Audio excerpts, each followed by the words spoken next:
화상으로나마 만나 뵙게 돼서 정말 반갑고요. KBS에서 일하고 있는 송영국이라고 합니다. 반갑습니다. 네. 이렇게 여러분 앞에서 말씀드릴 기회 주신 학교하고 그리고 저 존경하는 동기인데요. 입사 동기인데요. 신영기 교수님께도 진심으로 감사드립니다. 사실은 강의실에서 직접 얼굴 뵙고 얘기를 하는 것이 이 특강의 묘미인데 질문도 좀 자유롭게 하고 지금 이렇게 이 코로나 유행이 최고점을 찍는 그런 지금 이 상황이 사실은 오늘 제가 드릴 말씀하고도 중요한 연관이 있고요. 이런 불확실성에 어떻게 대처할 것인가. 여러분은 행정학도로서 공공의 정책을 공부하시는 분들이고 저는 언론인으로서 공공 또는 다중과 어떻게 커뮤니케이션 할 것인가를 현업에서 고민하는 사람이라면 우리가 함께 연구할 부분 교집합이 저는 굉장히 많다고 여겨지고요. 그래서 행정학과 학생들 여러분들 대상으로 강의해 보기는 처음인데 오늘 주어진 기회가 저에게는 또 특별하게 여겨지기도 합니다. 그래서 여러분들이 가급적 질문도 많이 던져주시고 의견 언제든지 얘기해 주시면 줌으로 얘기해 주실 수 있으시니까요. 좀 뭐 풍성한 시간을 여러분께 좀 우리 같이 기회를 마련해 나갔으면 좋을 것 같습니다. 네. 제 소개를 먼저 드리는 게 좋을 것 같은데요. 좀 이름 석자만 말씀드리면 여러분이 잘 아는 사람이라면 더 좋았겠습니다만 그렇지 못해서 죄송하고요. 이렇게 보통 신문에서 방송으로 이직하는 경우가 많습니다. 적지 않은데 대부분은 한 2-3년 정도 일하다가 옮기는 경우가 대부분이거든요. 저는 7년 정도 신문에서 일했어요. 그래서 신문도 좀 알고 방송도 지금 한 13년 정도 됐으니까 방송도 어느 정도는 아는 그래서 신문과 방송의 업무 방식은 대단히 다르거든요. 전혀 다른 직종이라고 해도 과언이 아닌데요. 양쪽에 대해서 어느 정도는 아는 경우라고 할 수 있겠고요. 그래서 운 좋게 영화평론할 기회도 주어져서 좀 하고 있고 이 청년들의 문화생활을 지원하는 사단법인에서도 활동을 하고 있습니다. 그래서 청년들 여러분들의 문제에 조금은 더 좀 관심을 기울이고 있는 편이고요. 보통 평균적인 방송 기자보다는 조금은 더 다양하게 글쓰기라든지 이 청년 문제라든지 신문과의 차이라든지 이런 것들을 조금은 더 좀 풍성하게 여러분께 말씀드릴 수 있을 텐데 여러분들이 질의응답 시간에 어떤 부분이든 질문을 해주시면 조금 더 좋지 않을까 생각해 보게 됩니다. 오늘 얘기는 위기 상황하고 실제 상황이라고 제목을 달아봤습니다만 지금 여러분들께서 제가 제작한 다큐멘터리 2편을 보고 오셨으리라고 기대를 하고 좀 이것이 지금의 우리 사회를 어떻게 구성하고 있는지를 조금 더 그 뒤에서 느꼈던 제 이야기를 좀 말씀드리고요. 그리고 실제 어 이 공영방송이 어떻게 이루어지고 있는지 어떻게 업무 방식이 돌아가고 있는지를 연관지어서 연관된 부분만 오늘 다 말씀드리기는 어렵겠습니다만 가급적 압축적으로 얘기를 좀 드려 보려고 합니다. 아 질문이 있으시면 언제든 개입해서 말씀해 주셔도 좋고요. 아 그래서 여러분 이 두 편의 다큐를 보셨는데 혹시 지금 마이크가 다 꺼져 계신데 혹시 어떻게 보셨는지 잠깐 한 말씀 주실 분 계실까요? 얼굴들은 안 보이는데. 음. 자유롭게 아무나 얘기해 주면 좋을 것 같아. 동민 씨 그냥 한번 얘기해 줘 봐, 동민 씨. 마이크 켜졌는데. 간단하게 어렵게 생각하지 마시고요. 그냥 어떤 느낌이 들었다든지 뭐가 문제라고 생각됐는지 뭐가 더 보고 싶은 이런 걸 더 얘기해 주셨으면 좋겠다라든지 이런 자유롭게 음. 몇 분 한두 분만 얘기해 주시고 음. 넘어가도록 할게요. 주원 씨 한번 얘기해 줘 봐. 저 인공지능 인간의 월급 이거 봤는데요. 네네. 막 인공지능이 많은 정보를 시간에 따라서 더 많이 가져가고 그렇게 네. 되면은 노동 시장에서도 그 인공지능을 활용한 일들이 많아지고 하잖아요. 예, 예. 그리고 사람은 결과적으로 뭐 일을 덜해도 로봇이 대체하는 일들, 인공지능으로 대체된 일들을 통해서 뭐 사람은 편해질 거다라고 하는데 실제로 여기서 이제 후반부에 말씀하시는 거 보면은 그 막 자본주의라고 하나? 자본주의 쪽으로 가면은 그냥 있는 놈들은 더 잘 살고 네, 이제 한 푼 벌어서 하루 생활하는 분들은 인공지능에게까지 밀리는 그런 상황이 오게 되는 것 같아서 저는 맞습니다. 네, 아쉬웠습니다. 그 뭐 질문은 아니고요. 네, 네, 네. 소감이었습니다. 그리고 이거 창 보면서 예, 중간에 어 뭐라고 선생님 뭐라고 말씀을 드려야 되나요? 송영구 기자님이지. 기자님? 기자님이 중간에 나오셨던 것 같아서 네, 네. 막 뭔가 더 반가웠습니다. 아유, 감사합니다. 네, 네. 중간에 막 걸어가시고 막 이런 게 나온 것 같더라고요. 예, 예. 그 방송에서는요, 기자가 현장에 갔다는 거를 뭐랄까 표내기 위해서, 쉽게 말하면 증명하기 위해서 그런 이제 이 장면들을 중간중간에 끼워 넣는데, 그게 시청자들에게 현장에 좀 같이 가봅시다 이런 느낌, 이런 거를 조금 더 살려주는 분위기가 돼요. 실제로 방송 기자는 반드시 현장에 가서 그거를 이제 화면에 담아와야 이런 이제 방송 화면이 가능한 거잖아요. 그런 점에서 그 부분을 넣는 게 방송 영상을 구성하는 데 있어서 기자들이 중요하게 생각하는 부분 중에 하나입니다. 예. 좋게 봐주셔서 너무 감사하고요. 좀 우울한 기분이 드셨다라고 말씀 주셨잖아요. 그래서 네. 그냥 이제 기술이 발전해 나가는데 그냥 그대로 우리의 욕망대로, 자본의 욕망대로 우리가 그냥 당장 편한 거 위주로 그대로 놔두기만 하면 그대로 갈 거예요. 그래서 우리가 적절하게 핸들링을 어떻게 할 것인가, 이 운전대를 어느 쪽으로 설정을 할 것인가에 따라서 인류가 어느 방향으로 나아갈지가 결정되는 것이고, 이 자본과 기술이 가속 페달을 밟으면 우리는 이제 우리의 여론과 우리의 인식과 생각이 운전대를 잡아줘야 되거든요. 그 운전대가 그냥 자본의 욕망, 그 사람들의 욕망에 의해서만 운전대가 잡혀지면 굉장히 어려워진 세상이 올 수 있습니다. 그래서 좀 유의의식을 좀 가져야 된다라는 말씀을 드린 거고요. 또 다른 분 말씀 주실 분 계실까요? 지금 30분, 30명 들어와 계시네요. 유정 씨 한번 말씀 좀 해줘. 진유정 씨.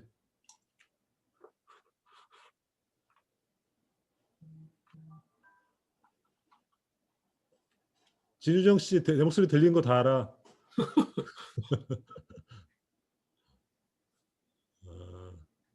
그러면은 규열 씨, 오규열 씨, 오규열 씨. 교수님, 말해줘.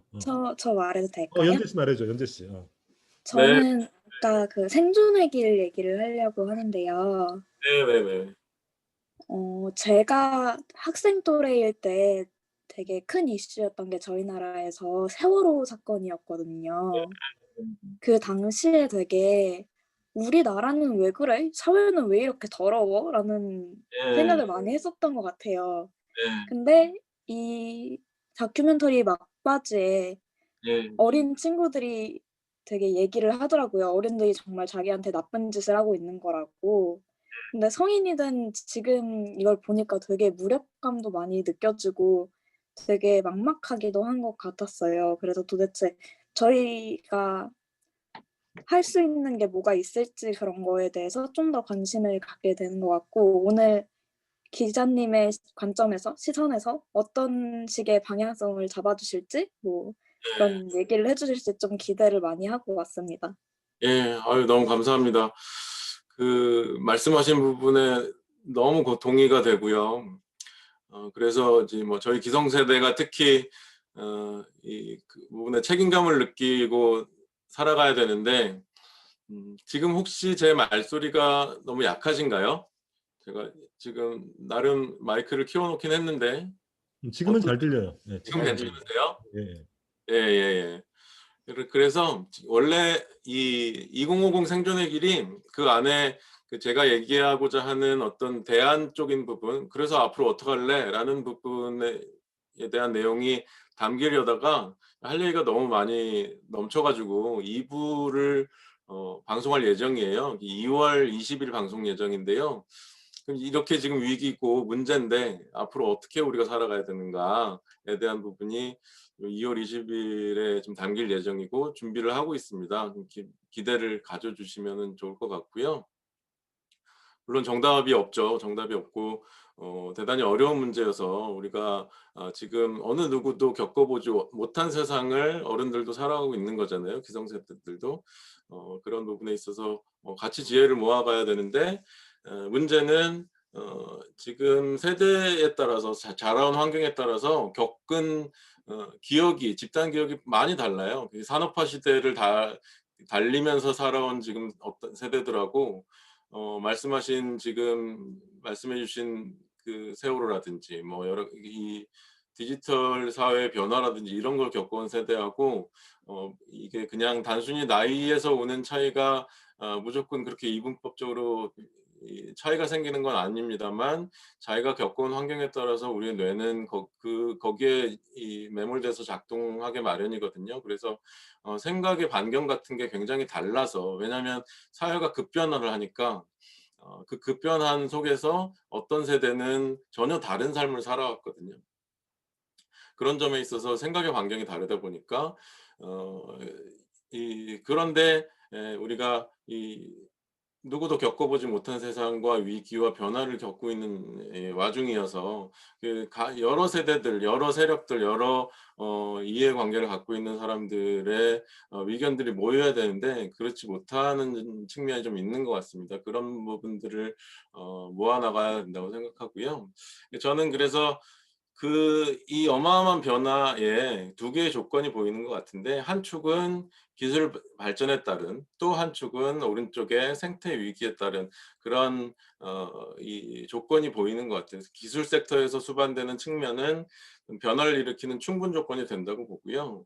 생태계 섹터에서 일어나는 변화는 우리 문명이 변화할 수밖에 없는 필요 조건이라고 저는 보는 거예요. 그래서 이 두 개의 축이 필요 충분 조건을 만들어서 지금까지 자본주의가 운영되는 작동되는 방식하고 전혀 다르게 굴러가도록 만들고 있다라고 저는 보고 있습니다. 그게 저 혼자 생각은 아니고요. 제가 여러분 보신 두 편의 다큐를 제작하면서 방송에서 보신 이런 학자분들뿐만이 아니고 방송에 안 나오신 분들도 굉장히 많이 뵀고요. 한 30명 넘게 만나 뵀는데 한 분 만나 뵈면 거의 1시간 이상의 특강을 듣고 오거든요. 기자라는 이유로 좋은 말씀을 많이 해주시는데 이 기자는 이제 학문을 연구하는 사람은 아니고 이런 수많은 전문가분들의 연구 결과를 어떻게 이렇게 전달할지 연구하고 가공해서 전달하는 그런 역할이기도 한데 이 책들을 두 편의 다큐를 제작하기 위해서 죄다 참고를 했고 그래서 이런 것들을 모아서 이 전문가 혹은 전문가가 내놓은 결과물들을 우리 시대의 다중에게 이 문제를 겪고 있는 다중에게 유익한 콘텐츠가 되도록 코디네이팅하는 코디네이터의 역할이 지금은 기자에게 크게 주어져 있다라고 저는 생각하는데요. 이런 결과물들을 종합해 보니 여러분들이 보신 두 편의 다큐에서 지금 거대한 인류 문명의 변화가 찾아오고 있는 와중이다라는 생각이 들지 않을 수 없더라라는 말씀을 드리게 됩니다. 그래서 조금 더 나아가서 어떤 변화가 우리에게 찾아오고 있는지를 얘기를 드리면 지금 뭐 내용 그냥 잠깐 화면만 보시면 이런 게 지금 일론 머스크가 개발한 뉴로링크라는 회사에서 이런 거를 만들어서 뇌에 심는 거죠. 그래서 이 두 개의 축 중에서 기술 영역에서 추동하는 우리의 삶의 변화는 어떻게 이루어질 것인가. 데이터에 기반한 인공지능 기술 이미 우리 삶 속에 굉장히 좀 스며들고 있는데 이게 바이오 테크놀로지하고 만날 거예요, 앞으로. 머지않은 미래에. 더 이렇게 우리 뇌하고 우리 신체하고 섞이면서 우리의 인공지능은 우리 생활에 깃들어 갈 거고요. 그래서 지금 이제 돼지 뇌에 손톱만한 칩을 심은 상태거든요. 그래서 이 돼지가 어떤 생각을 하고 있는지 우리는 컴퓨터를 통해서 신호를 받아들이고 읽을 수가 있는 단계까지 와 있는 거고, 컴퓨터가 동물의 뇌를 읽을 수 있다는 것은 무엇을 의미하느냐? 우리 뇌하고 컴퓨터하고 신호를 주고받을 수 있다는 뜻이 되는 거잖아요. 지금 여기까지 와 있는데. 그러면 예를 들어서 알파고하고 나의 뇌가 연결이 되면 어떻게 될 것인가? 인터넷과 나의 뇌가 연결이 되면 어떻게 될 것인가? 이런 방향으로 우리는 그냥 SF가 아닌 충분히 현실적으로 상상이 되는, 점차 현실이 돼가고 있다, 이런 거고요. 지금 이제 돼지의 뇌에 신호들이 지금 컴퓨터로 들어오는 모습이잖아요. 그럼 이런 것을 보시면 음량은 좀 줄이고요. 지금 요게 지금 이 뇌파를 보내는 장치예요. 이게 지금 5년 전 영상이거든요. 뇌파를 통해서 드론을 조종을 하는 겁니다. 그래서 앞에 보신 일론 머스크의 시도처럼 칩을 뇌에 시술을 하지 않고, 심지 않고, 우리의 뇌가 방출하는 뇌파를 저 머리에 쓰는 기계를 가지고 와이어리스로, 무선으로 기계에 신호를 보내는 거죠. 그래서 이 사람이 지금 저 장치를 머리에 쓰고 드론에게 날아라 하고 머릿속으로 생각하면 드론이 뜨고, 사람이 오른쪽이다라는 걸 생각하면 오른쪽에 해당하는 뇌파가 방출이 되는데, 그 파를 증폭시켜서 기계가 읽도록 하면 기계가 오른쪽으로 가는 거죠. 이게 이미 5년 전에 이 대학 이 박사과정 학생들이 개발한 거고, 지금 이 정도는 한국의 카이스트 대학생들도 만들 수 있는 정도의 수준의 그런 쉬운 기술이에요. 지금 이 뇌파 기술은 조금 유행은 조금 죽은 편이긴 한데, 이런 부분이 우리 몸에 칩을 심는다는 거부감이 없는 점, 앞으로 저 헤드셋이 점점 간편하고 가벼워질 거라는 점, 이런 거면 뭐 일론 머스크가 시도하고 있는 그 방식하고 만나서 서로 경쟁하고 보완하면서 우리 뇌가 어떤 방식으로든 여러분 보신 인공지능, 지금 사용하고 있는 인공지능, 거대한 부와 가치를 생산하고 있는 인공지능하고 커넥팅이 돼갈 겁니다. 그러면 뭐 예를 들어서 인공지능 변호사가 지금 현재 있잖아요. 수백 명의 법률 전문가의 뇌가 합쳐진 듯한 그런 것이 나의 뇌하고 연결이 될 수 있는 거죠, 가까운 미래에. 그래서 여기서 가장 무서운 부분은 중국입니다. 권위주의 국가잖아요, 중국은. 지금 9억 6천만 인구의 유전자 정보를 죄다 끌어모으고 있습니다. 이 유전자 정보, 신체 정보가 인공지능 기술하고 만나면 어떤 결과를 가져올지는 지금 중국도 모르고요. 인류가 예측을 할 수는 없지만 다양한 상상이 가능하잖아요. 그래서 현재 인공지능 기술에 필요한 어떤 빅데이터가 됐든 바이오테크를 위한 신체 정보가 됐든 양적인 확보가 돼야 연구 개발을 하는데, 중국은 그걸 권위주의적인 정권이어서 수집도 쉽게 하고 인구도 많아서 중국 정부가 앞으로 어떻게 이 기술을 활용하느냐, 대단한 인류애를 가지고 이 데이터들을 인류 전체를 위해서 사용할 것인가, 아니면 자국이기주의로 가서 이 기술을 중국의 이익만을 위해서 어떤 방향으로 쓸 것인가를 생각해 보면 지금 어느 쪽일지는 예상은 좀 되는 상황인 거잖아요. 미래가 불확실하고 어지러울수록 세상은 이 국수주의, 닫힌 방향으로 가게 되는, 자국이기주의 경향이 더 강해지는 방향으로 흘러갈 수밖에 없는 거거든요. 근데 기후위기나 감염병 위기나 그런 흐름, 이런 위기들이 그 흐름을 더 가속화시키고 있죠. 지금 현재 상황은 지금 그런 상황입니다. 예측을 함부로 할 수는 없습니다만 그런 상황이고요. 그래서 여러분들이 지금 위에 이제 단적인 사례를 말씀드렸지만 SF 같은 그런 생각을 하지 않더라도 현존 기술은 뭐 인공지능의 법률 분석 능력이 어느 변호사보다 뛰어날 수 있고, 의사 마찬가지로 진단 능력에 있어서 인간 의사를 추월하는 기계가 계속 개발이 되고 있습니다. 일자리는 사라질 겁니다, 점점. 여기서 중요한 건 뭐냐면 여러분 다큐에서 톨게이트 노동자 보셨잖아요. 이미 일자리를 잃고 청소하시는 일을 맡으셨는데 그러면 의사 변호사가 일자리를 잃을까? 인공지능이 현재 이미 더 뛰어난데 자, 힘이 있는 직종들은 결코 그 권한을 기계에게 내놓지 않을 수가 있습니다. 그럴 힘이 있습니다. 바꿔 말하면 기계에 권한을 내주지 않을 만큼 힘이 있는 집단과 그렇지 않은 집단으로 힘의 양극화가 이뤄질 소지가 점점 커지는 세상이 되어갑니다. 톨게이트 노동자, 뭐 운수 노동자 이런 힘이 없는 분들은 힘 있는 사업자가 기계에게 그들의 자리를 내주면 그걸 막을 힘이 없죠. 네, 환자에게 뭐 진단과 처방을 내릴 수 있는 면허를 가진 사람의 권한, 뭐 법정에서 피고에게 선고를 내릴 수 있는 있도록 국가로부터 그 권한을 부여받은 사람 이런 분들은 기계가 해도 되도록 그 하는 법의 개정을 막을 힘이 있고요. 그래서 오히려 인공지능의 도움을 받아서 스스로 더 능력 있는 의사가 될 소지가 높죠. 판사가 인공지능의 도움을 받아서 그 방대한 양의 데이터를 분석한 다음 그 분석 결과를 가지고 판결을 사람 판사가 내리는 거죠. 의사도 마찬가지고요. 그래서 이 변호사를 덜 뽑아도 기존의 기성세대 변호사들, 지금 현재 뭐 의사의 직에 계신 분들 이런 분들이 인공지능이 도움을 받아서 훨씬 더 많은 일 처리를 하게 될 수가 있으면 그 새로 변호사가 되고 싶은 사람들은 들어갈 자리가 없는 그런 판도가 될 가능성이 훨씬 더 높은 거죠. 그래서 지금 이제 정리를 하면 힘의 양극화, 단순하게 일자리가 없어진다의 문제에 더해서 힘의 양극화, 어떤 집단적인 이 양극화 현상이 일어날 소지가 지금 이대로 놔두면 더 벌어질 소지가 더 크고요. 또 지금 현대차 홍보 영상인데요.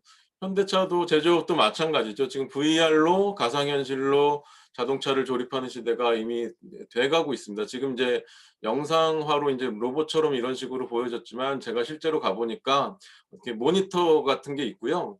그냥 그 안에 컴퓨터 서버가 있고 그런 이 모습이에요. 그냥 실제로 가서 보면 이건 홍보 영상이니까 로봇 같은 거를 이제 영상화해서 만든 거지만 가서 이제 카메라 렌즈가 이렇게 쭉쭉 다 보고 모든 이 기계 장치들을 점검하고 인공지능이 판단해서 어떻게 조립할지 다 설계가 되고 이런 그런 것들이 현재 진행이 되고 있어요. 그래서 이런 것들이 지금 현재 가능한 시기가 이미 뭐 몇 년 안에 지금 이제 VR로 이런 지금 뭐 자동차를 쫙 펴서 지금 어느 부품에 뭐가 필요하고 이런 이 뭐 어디에 어떻게 조립을 할 거고 이런 것들을 로봇이 다 하는 거죠. 그러면 이 지금 요거 관리하는 사람만 필요한 거잖아요. 그래서 지금 60여 명이 필요한 일을 2명의 관리자가 하는 단계의 공정을 지금 현대자동차는 구축하고 있는 중입니다. 그러면 지금 이제 계신 분들, 지금 노동자로 현대자동차의 노동자로 계신 분들, 그 협력업체의 노동자로 계신 분들은 어떻게 될까? 이 80년대 노동운동을 해서 민주화 과정을 거쳐서 탄탄하게 그 결속력을 굳혀놓은 대기업 정규직 노조원들 다 잘릴까요? 아닙니다. 노사 협상을 어떻게 하냐면요. 우리가 정년퇴직할 때까지는 이 현재 직원 사람 자르는 거 없어. 대신 신규 채용 없어. 이렇게 노사 합의를 합니다. 그래서 그 자동화 시대를 맞은 기업 입장에서는 그게 최선이기도 해요. 현재 데리고 있는 고용원들, 직원들을 자르면 그 피해와 사회적 갈등과 비난 이런 것들 굉장히 심각해지잖아요. 그래서 지금 직원 대신 로봇을 써도 되는 조건이 이미 갖춰져 있거나 충분히 진행이 되고 있지만 여러 갈등을 피하고 책임도 지기 위해서 기존의 직원 고용 유지는 하고 대신 신규 채용은 안 하는 방향으로 가기 때문에 이런 상황이 나오는 거예요. 그래서 상단에 지금 제목이 잘 안 보이실 수도 있는데 현대차 그런 결과가 지금 현실로 나오고 있는 거죠. 제목만 읽어드리면 현대차 5년 내에 15,000명 정년퇴직 그리고 충원 계획이 없는 이유는 이런 이유입니다. 그래서 이 글로벌 무한 경쟁 시대에 기업으로서는 이 선택을 안 할 수밖에 하지 않을 수가 없는 거고요. 문제는 그 여파를 부정적인 여파를 여러분들 청년들 이 겪는 거죠. 최근 20년간의 청년들이 겪고 있는 취업난의 실체가 이런 것이고요. 방송에서는 깊게 이렇게 날카롭게 얘기를 못하는 얘기이기도 합니다만 대기업 노조라고 해서 그들이 자신의 이익을 지키는 게 나쁘다라고 얘기를 일방적으로 할 수는 없는 거잖아요. 그래서 문제는 새로 취업 시장에 들어올 여러분 같은 청년층, 그 청년 세대에게 더 어쩌면 어려운 그런 세상이 될 수 있는 것이 부인할 수 없는 현실입니다. 여러분 부모님들이나 여러분의 선생님들이 살아온 세상하고는 다른 방식으로 세상이 굴러갈 거고요. 그때보다 어렵다 라고 얘기할 수도 있고 좀 다른 세상이 돼가고 있다라는 표현이 좀 더 정확할 것 같은데요. 문제는 이미 자동화가 굉장히 많이 진행이 돼 있어서요. 아주 질 낮은 일자리 여러분들 다큐에서 보셨지만 그리고 굉장히 첨단 기술과 관련된 새로운 일자리가 새로 창출이 되는데 우리가 안정적인 직업 세계에 과거에 생각하듯이 여러분 부모님들이 생각하듯이 안정적인 직업 세계에 진입할 공간은 점점 축소되고 있다라는 게 부인할 수 없는 현실이다. 여러분 이제 실리콘밸리 집값 문제 같은 거 영상으로 보셨겠지만 지금 우리도 만만치가 않잖아요. 이렇게 양극화라는 게 그냥 이게 부자는 엄청 부자고 가난한 사람은 너무 가난하다 이렇게 단순하게 생각할 문제가 아니고 다양한 분야에서 다채로운 방식으로 펼쳐질 것이 충분히 전망되고 있다라는 게 지금의 문제고요. 취업 시장에 새로 편입된 세대에 더 불리한 방식으로 일자리 구조가 형성된다든지 부의 편중에 따라서 주거 양극화 여러분들 지금 자취하시면 월세 너무 비싸시잖아요. 수백억짜리 소수 저택과 다수의 노숙인의 차이만큼이나 극단적으로 펼쳐진다든지 그런 소득의 양극화는 기본이고 그 형태도 굉장히 다양하게 펼쳐질 것이다 라는 게 저뿐만 아니라 지금 세상을 바라보면 그렇게 지금 현상은 진단할 수밖에 없는 상황이 돼 버렸습니다. 다음 이렇게 보시면 그래서 우리나라는 좀 어떤 상태냐 그런 가운데 우리나라는 굉장히 독특한 형태로 지난 20년간을 보내왔어요. 경제 성장을 잘했죠. 이른바 3050 클럽 국가에 2018년에 들어갔어요. 뭐냐면 국민소득 3만 불, 1인당 국민소득 3만 불, 인구 5천만이 되는 나라는 전 세계 7개 나라밖에 없잖아요. 이 경제 대국입니다. 누가 뭐래도 괜찮은 경제 대국이에요. 지금 우리나라가 지금 예전에 저 같은 사람이 생각하는 유럽의 작고 잘 사는 나라, 오스트리아, 스위스 이런 나라를 몇 개를 합쳐야 되는 정도의 경제 규모로 성장한 게 우리나라거든요. 그래서 우리나라가 약한 나라다라는 인식 속에서 저는 어린 시절을 보냈는데 우리나라는 대단한 나라가 됐어요. 그래서 그런데 지금 보면 이런 이 선진국들하고 같이 어깨를 나란히 하고 있는 우리나라가 과연 한 전 세계 7번째 10위권 안에 드는 행복한 나라가 우리나라 국민들인가 보면 아니잖아요. 그 핵심에 소득의 불평등이 있는 거고요. 보시면 지금부터 이제 OECD 홈페이지 공식 홈페이지에 있는 차트들을 여러 개 보실 텐데요. 이 소득 불평등을 보시면 칠레, 멕시코, 미국 다음이 우리나라가 불평등하죠. 벌이가 살림살이가 멕시코, 칠레 그렇다 치고 우리는 이제 미국 자본주의를 따라가는 방식으로 우리가 지난 20세기를 보내온 덕에 이렇게나 불평등한 세계에서 가장 불평등하다고 해도 과언이 아닌 불평등의 나라가 된 상황이고 이거를 조금 자세하게 들여다보면 이게 원래 우리나라가 그랬던 게 아니라 이 노동연구원의 그래프인데요. IMF를 지나면서 갑자기 불평등이 이렇게 올라가는 겁니다. 상위 10%가 50%를 넘게 가지고 있고 나머지 90%가 나머지 이 절반을 갖고 있는, 그러니까 우리나라 전체가 100만 원을 벌면 10명이 50만 원을 가져가고 나머지 50만 원은 나머지 90명이 그거 50만 원 가지고 나눠 먹는 정도의 불평등 국가가 전 세계적으로 가장 높다고 해도 과언이 아닌 정도로 올라간 게 지난 20년입니다.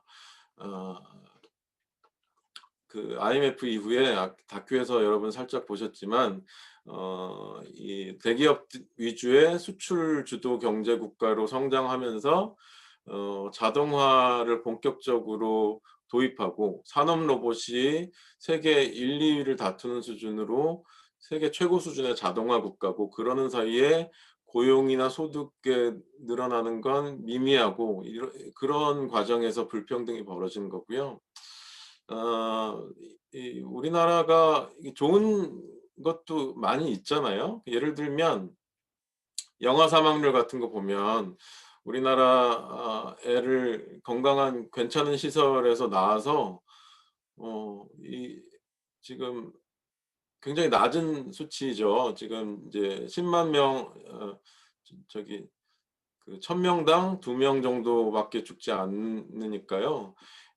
굉장히 낮은, 뭐 다른 나라하고 선진국하고 비교해도 굉장히 좋은 수치를 보이고 있고, 인도는 뭐 거의 30명 가까이 영아가 죽는데 우리나라는 괜찮아요. 이런 세계적으로 괜찮은 의료 시스템에서 건강하게 나와서 아이를 이렇게 키우죠.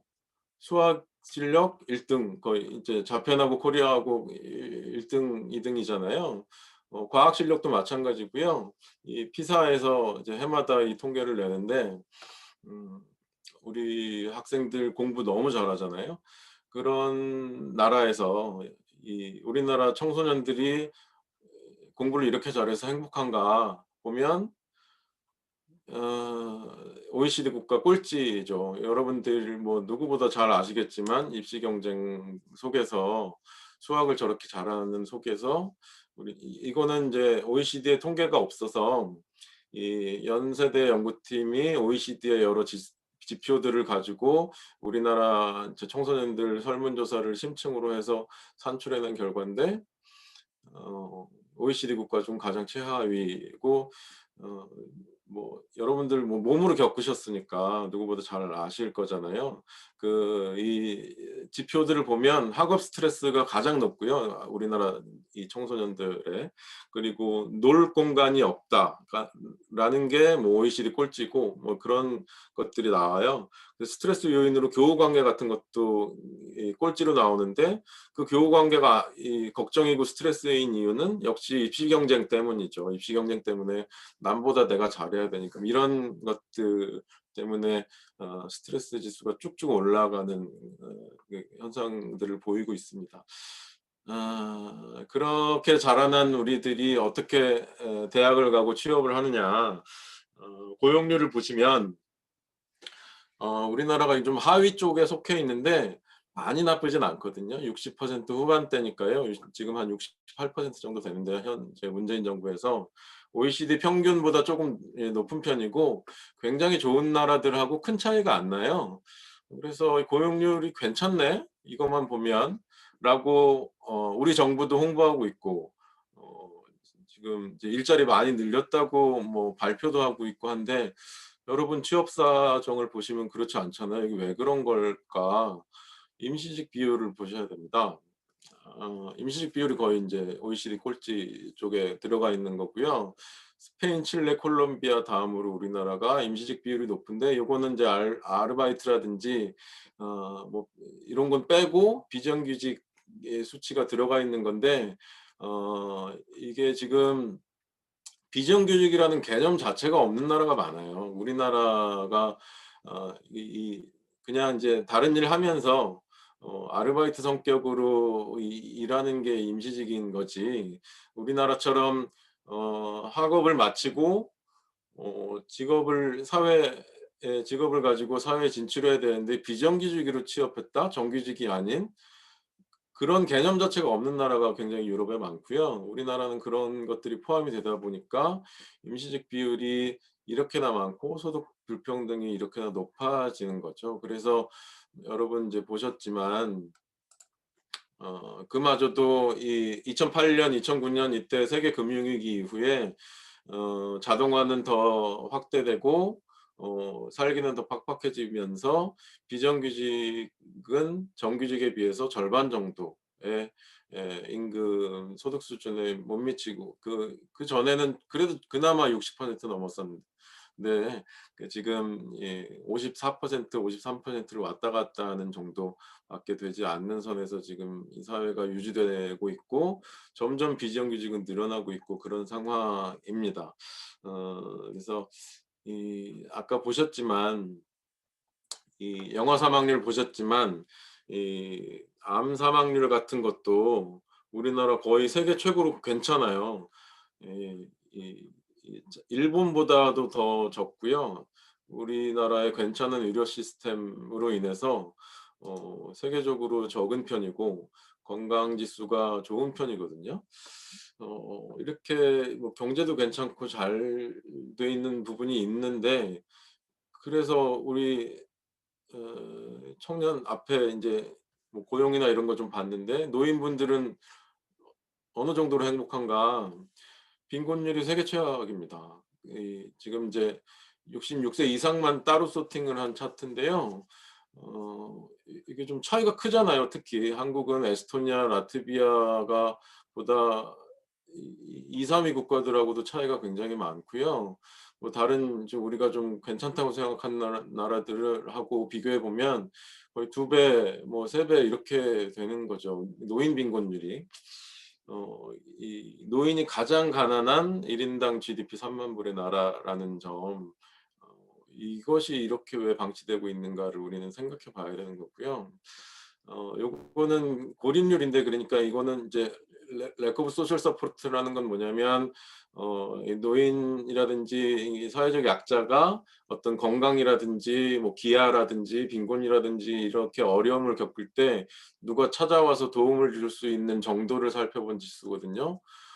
압도적 차이로 1 등입니다, 우리나라가. 제일 안 좋습니다. 이 노인이 가장 고립돼 있는 이 사회 고립 지수라고도 하는데요. 2 등하고 차이가 너무나 심하게 벌어진 압도적으로 고립된 나라입니다, 노인이 고립돼 있는. 그래서 자살이 세계 1 등이죠. 어 이 역시 압도적입니다. 이 리투아니아, 라트비아 이쪽이 아까 하고 비슷하게 인제 자살률이 나오는 거잖아요. 이 노인 고립률이라든지 이런 거하고 굉장히 연동된 수치인데 우리 사람들이 3050 클럽에 이렇게나 잘 사는 세계 7 등이나 되는 나라에서 왜 이렇게 사람들이 스스로 목숨을 끊는지 어 그거를 왜 이렇게 방치하는지 우리는 생각을 해 봐야 되는데 다음 이 자살률 그래픽을 따로 여성만 따로 소팅을 해 보면요.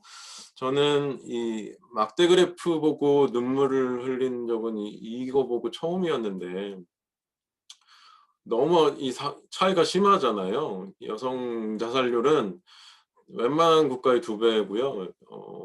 2 등하고의 차이도 거의 지금 30% 이상 벌어져 있습니다. 너무 참담한 수치이고요. 절망적인 수치입니다. 여러분 세대는 사실 성차별을 그렇게 많이 이전에 비해서는 많이 안 겪어서 특히 뭐 20대 남학생 같은 여러분들은 실감을 잘 못하실 수 있어요. 근데 우리나라는 누가 뭐래도 세계적인 성차별 국가고요. 성별 소득 격차를 보면 이 거의 3배 평균 OECD 평균의 3 배고 여성 임원 비율 어떤 결정권에 있는 여성의 비율이 세계적으로 가장 낮은 나라 중에 속해 있고요. 지금 이 표는 이게 정규직만 조사한 통계예요. 비정규직은 더 심할 거고요. 그래서 이렇게 그래프들을 여러 개 보셨는데 전 세계적으로 펼쳐지고 있는 양극화의 추세 속에서도 우리나라는 '상대적 약자들이 더 힘든 사회다.'라는 거를 이 표들을 보시면 알 수 있습니다.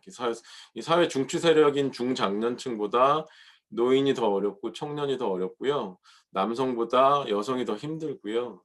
정규직보다 비정규직이 더 살아가기 어려운 이 사회가 변화가 가져오는 고통을 더 많이 떠안는 방식으로 지금 자본주의가 진행되고 있다. 이렇게 말씀드릴 수가 있겠습니다. 그러면 아까 톨게이트 노동자하고 위사하고 대조해서 이렇게 쉽게 말씀을 드렸는데, 이 급변하는 디지털 자본주의를 이 방향대로 가게 놔두면, 그러니까 기업들이 이익을 추구하는 방식으로만 놔두면 이 양극화가 어떻게 펼쳐질까? 특히 한국 사회에서 어떻게 펼쳐질까? 굉장히 걱정되는 시점이 지금 2020년입니다. 그래서 기본소득 논의가 나오는 건데요. 아까 다큐에서 여러분 보셨겠지만, 저 뒤에는 이제 구찌 매장, 구찌 간판 있고, 아이 셋 딸린 여성 노숙인이 구걸하고 있고, 경찰은 여기서 이러시면 안 됩니다 이러고 있고요. 한국만큼이나 불평등한 이 미국에서 기술 혁신을 주도하는 일론 머스크, 마크 주커버그, 빌 게이츠 이런 분들이 기본소득 이거 좀 생각해 봐야 되는 거 아니냐, 기본소득 해야 되는 거 아니냐라고 얘기하는 이유 중에 하나는, 미래가 어떻게 될지 이분들은 대략 보이는 거예요. 이분들은 자신들이 주도해서 이 인공지능에 기반한 디지털 자본주의가 진행이 되고 있잖아요. 이대로 가다가는 자본주의 자체가 성립이 안 되겠는데, 그러면 기본소득 같은 거 줘서 최소한의 주거와 소비를 하게 하자, 이런 생각이 현재 전 세계를 이제 이끌고 있는 디지털 자본가들의 마인드인 거고요. 그래서 저는 이제 기본소득이, 이 다큐 속에 이제 그 연세대 최용준 교수님도 말씀을 하셨지만, 만능 열쇠 아니고요, 정답이 아니고, 전 국민에게 조건 없이 정해진 현금을 정기적으로 준다라는 게 기본적인 기본소득의 개념이지만, 한국 사회에 맞게 여러 가지 변형된 형태를 우리가 고안을 하면 되는 거라고 보고요. 그걸 다 전 국민에게 나눠줄 돈이 어디 있냐, 이런 한정된 생각에서 벗어나서 지금 이렇게나 변화가는 세상에서 일자리 더 없어지고 질이 안 좋은 일자리만 남고 이러면, 우리가 발생시키는 데이터를 가지고 천문학적인 부를 쓸어 담는 기업들에게 이걸 어떻게 나눌 것인가를 고민하면서, 우리가 이제 인간은 기계가 안 하는 예술, 학문 연구 이런 걸 하면서 우리 삶과 사회를 진보시키면, 남을 짓밟아야 살아남는 그런 경쟁에서 겨우겨우 딛고 올라가서 직장에 겨우겨우 들어가서 그 직장의 이윤을 위해서 겨우겨우 평생 일만 하는 그런 삶이 아니라, 우리 사회 시스템은 우리를 먹고 살 수 있도록 해주면서, 우리는 이 사회에 이렇게 심각한 문제들을 어떻게 해결할 것인가라는 걸 사람이 함께 고민하면서 인간다운 삶을 꾸려가는 그런 사회를 우리가 좀 설계를 시작해야 되는 거 아니냐. 특히 여러분 이제 행정학 공부하시는 거니까 더 직접적으로 이 부분을 고민하실 필요가 있겠다라는 말씀을 드리고 싶은 겁니다. 이제 어떤 분은 지금 정부가 이 전국민 고용보험 추진하고 있으니까 기본소득하고 둘 다 어떻게 같이 하냐, 이런 말씀하시는 분들도 계신데요. 그러니까 이제 전국민 고용보험 쪽으로 갔으니까 기본소득은 이제 이 선택할 수가 없다, 이런 식으로 생각하시는 분들도 있는데요. 이 전국민 고용보험은 말 그대로 보험인 거고요. 기본소득은 소득 개념인 거니까 범주가 다른 거예요. 보험은 알다시피 보험 가입자들이 돈을 내서 그 모인 돈을 가지고 어려운 일이 생겼을 때 혜택을 주는 게 보험인 거잖아요. 기본소득하고는 범주가 다른 거니까 당연히 양립 가능한 거고요. 어떤 분들은 또 이제 착한 분들이 불쌍한 사람들 잘 선별해서 복지 혜택을 주자. 예를 들어서 나는 월급 따박따박 받으니까 기본소득 필요 없어요. 그럴 돈 있으면 나 안 받을 테니까 나보다 어려운 분들 더 주세요. 이렇게 쉽게 생각할 수 있잖아요. 경제학 박사 중에서 그런 분들 많으십니다.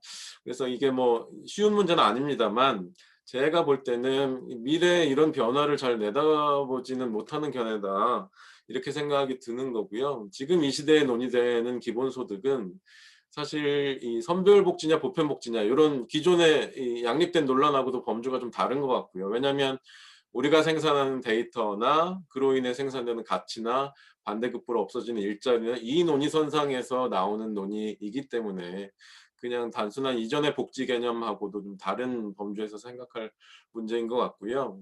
우리 모두가 만든 가치들을 어떻게 재분배할 것인가의 문제이지, 기존의 뭐 빈곤 해결, 뭐 불쌍한 사람 돕는 이 개념하고는 다른 층위에서 논의가 돼야 된다. 그래서 좀 착하게 뭐 나는 기본소득 안 받을래요 이러시는 분이 계시면 기본소득 받으시고 세금 그보다 더 많이 내시면 되는 거죠. 그래서 그걸로 이제 재원을 마련해야 되는 거고, 이렇게나 크게 변화한 디지털 자본주의에서, 그리고 거기에 더해서 재난이 상존하는 기후위기가 계속 펼쳐질 예정이고, 코로나19 같은 바이러스가 또 언제 또 어떤 신종 바이러스가 나올지 모르는, 그 전문가들은 앞으로 2~3년에 한 번씩 새로운 바이러스가 나올 수밖에 없게 됐다 지금. 이 상존 바이러스를 대비해야 된다라고 관련된 모든 전문가들이 지금 얘기하고 있는 그런 상황에서 어떻게 새로운 시스템을 만들어야 될지 고민해 봐야 마땅하겠다 이런 생각이 드는 거고요. 지금 2020년대에 심각하게 소득의 문제를 고민해야 되는 이유는 여러분들이 보신 두 편의 다큐에서 우리 행정과 정치에서 고민을 해봐야 되겠다 이런 말씀을 드릴 수가 있을 것 같습니다. 여기서 여러분들 의견이 좀 있으실 것 같은데, 제 생각에는 뭐 의견을 좀 주실 분이 있으실까요? 그거 아닌 것 같은데라든지, 이게 지금 사실 제가 그냥 쉽게 당위처럼 말씀을 드렸지만 속으로 들어가면 정말 어려운 문제거든요. 당장 돈도 없고 그럴 만한 기본소득을 할 만한. 그러면 이제 같이 우리가 재원을 마련할, 어떻게 마련할 것인가의 문제도 논의를 해야 되고, 그것은 그냥 어떤 이 한정된 파일을 만들어서 그 기본소득 재원, 그거를 한정된 돈을 만들어서 그걸 나눠주는 그런 개념이 아니고, 소득을 창출해서 그것이 소비로 이루어지고 그 소비가 다시 경제 가치로 이루어지고, 우리가 다른 분야로, 새로운 분야로 인공지능 시대에 활동을 하고 해서 경제가 새로운 체제로 좀 돌아가게 하는 차원의 논의이기 때문에 굉장히 지금까지 한 번도 그 전 세계 누구도 안 해본 거고 굉장히 어려운 부분이거든요. 어, 제 생각하고 다르실 수도 있으실 것 같은데 뭐 동의하시는 분들도 있으실 것 같고요. 한두 분만 또 얘기 좀 들어볼까요? 들어보고 5분 잠깐만 쉬었다가 이후 얘기 좀 넘어가면 좋을 것 같은데요. 어떠실까요? 그 학생들이 보통은 자발적으로 잘 안 해요. 왜냐면 네. 귀찮아가지고. 그래서 제가 지목해 드릴게요. 저 하나만 네, 먼저 저 질문해도 네, 네, 좋습니다. 네, 자발적으로. 네, 제가 하면 될까요? 영수 네, 먼저 해야 근데 저는 님, 네, 네, 발표 내용 중에 그 비정규직에 대해서 되게 다루셨잖아요. 네, 네, 근데 이게 기자님이신 만큼 저희 KBS에서 이제 네, 프리랜서 문제가 심각하잖아요. 네, 방송국 네, 쪽에서. 근데 이제 프리랜서에 대한 문제를 이제 해결한 게 이제 TBS에서 이제 서울시와 협력해서 이제 네, 대부분 다 정규직으로 채용한 것으로 알고 있는데, 네, 네, 이 프리랜서는 특히 방송국 쪽에서 특히 구성 작가는 왜 이 문제가 잘 해결되지 않을까에 대한 고민을 했고요. 그게 만약 프리랜서로 사용하는 게 어쩔 수 없다면 최소한의 보호 장치가 필요하지 않을까. 그리고 맞습니다. 또 이제 제가 공부를 했는데 또 네, 이제 PD분들이 이제 작가와의 그런 권력 관계가 있어서 오히려 그런 정규직 고용을 반대한다는 얘기도 들었었거든요.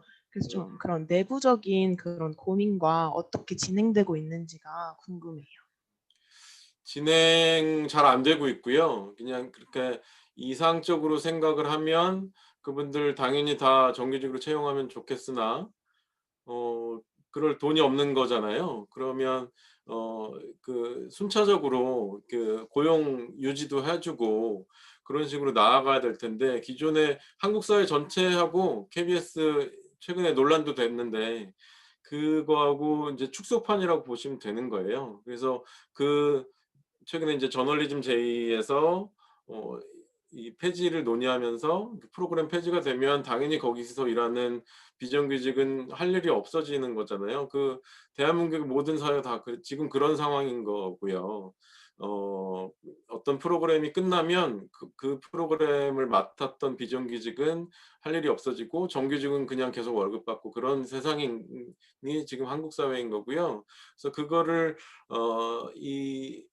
그 비정규직법을 만든 게 이제 노무현 정부 때인데 2년 계약 이상을 하면 안 되는 법도 있고요. 제가 그 고용법을 자세하게 들여다보지는 못했습니다만 그 지금 생각하시는 거에 전적으로 동의하고 그 프로그램이 끝나면 이분들을 어떻게 할 거냐라는 거를 집중적으로 우리가 고민을 해야 되는데 정규직들이 그 고민을 하지 않고 그냥 당장 프로그램 만드는 것만 고민을 하니까 이 비정규직 분들에 대한 책임을 지지 않고 그냥 계약 해지 이렇게 되는 겁니다. 너무 이 참담한 현실이 지금 제가 있는 회사에서도 진행이 되고 있는 거예요. 그래서 뭐 이렇게 무슨 시원스러운 답을 드릴 수는 없는 상황인데 지금 내부에서도 이거 지금 이 기자들이 비정규직 문제를 보도를 하고 비판을 하면서 정작 우리 문제는 해결하지 못하는 이걸 어떻게 할 것인가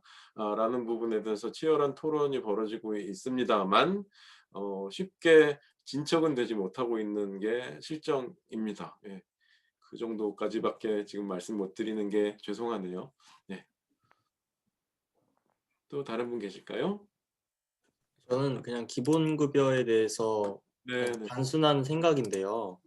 예. 기본급여가 지급되면은 다들 이제 전 국민이 통화량이 증가되는 거잖아요, 어떻게 보면은. 네네. 그렇게 되면 그냥 인플레이션으로 뭐 살 사람들이 사게 되고 뭐 생활을 할 수 있는 이런 그 돈이 아니라 네. 그냥 뭐 껌값 올라가듯이 그냥 뭐 버스비 올라가듯이 그런 실생활에서는 도움이 안 되는 그런 걸로 이어지지 않을까라는 네. 생각이 있는데 네.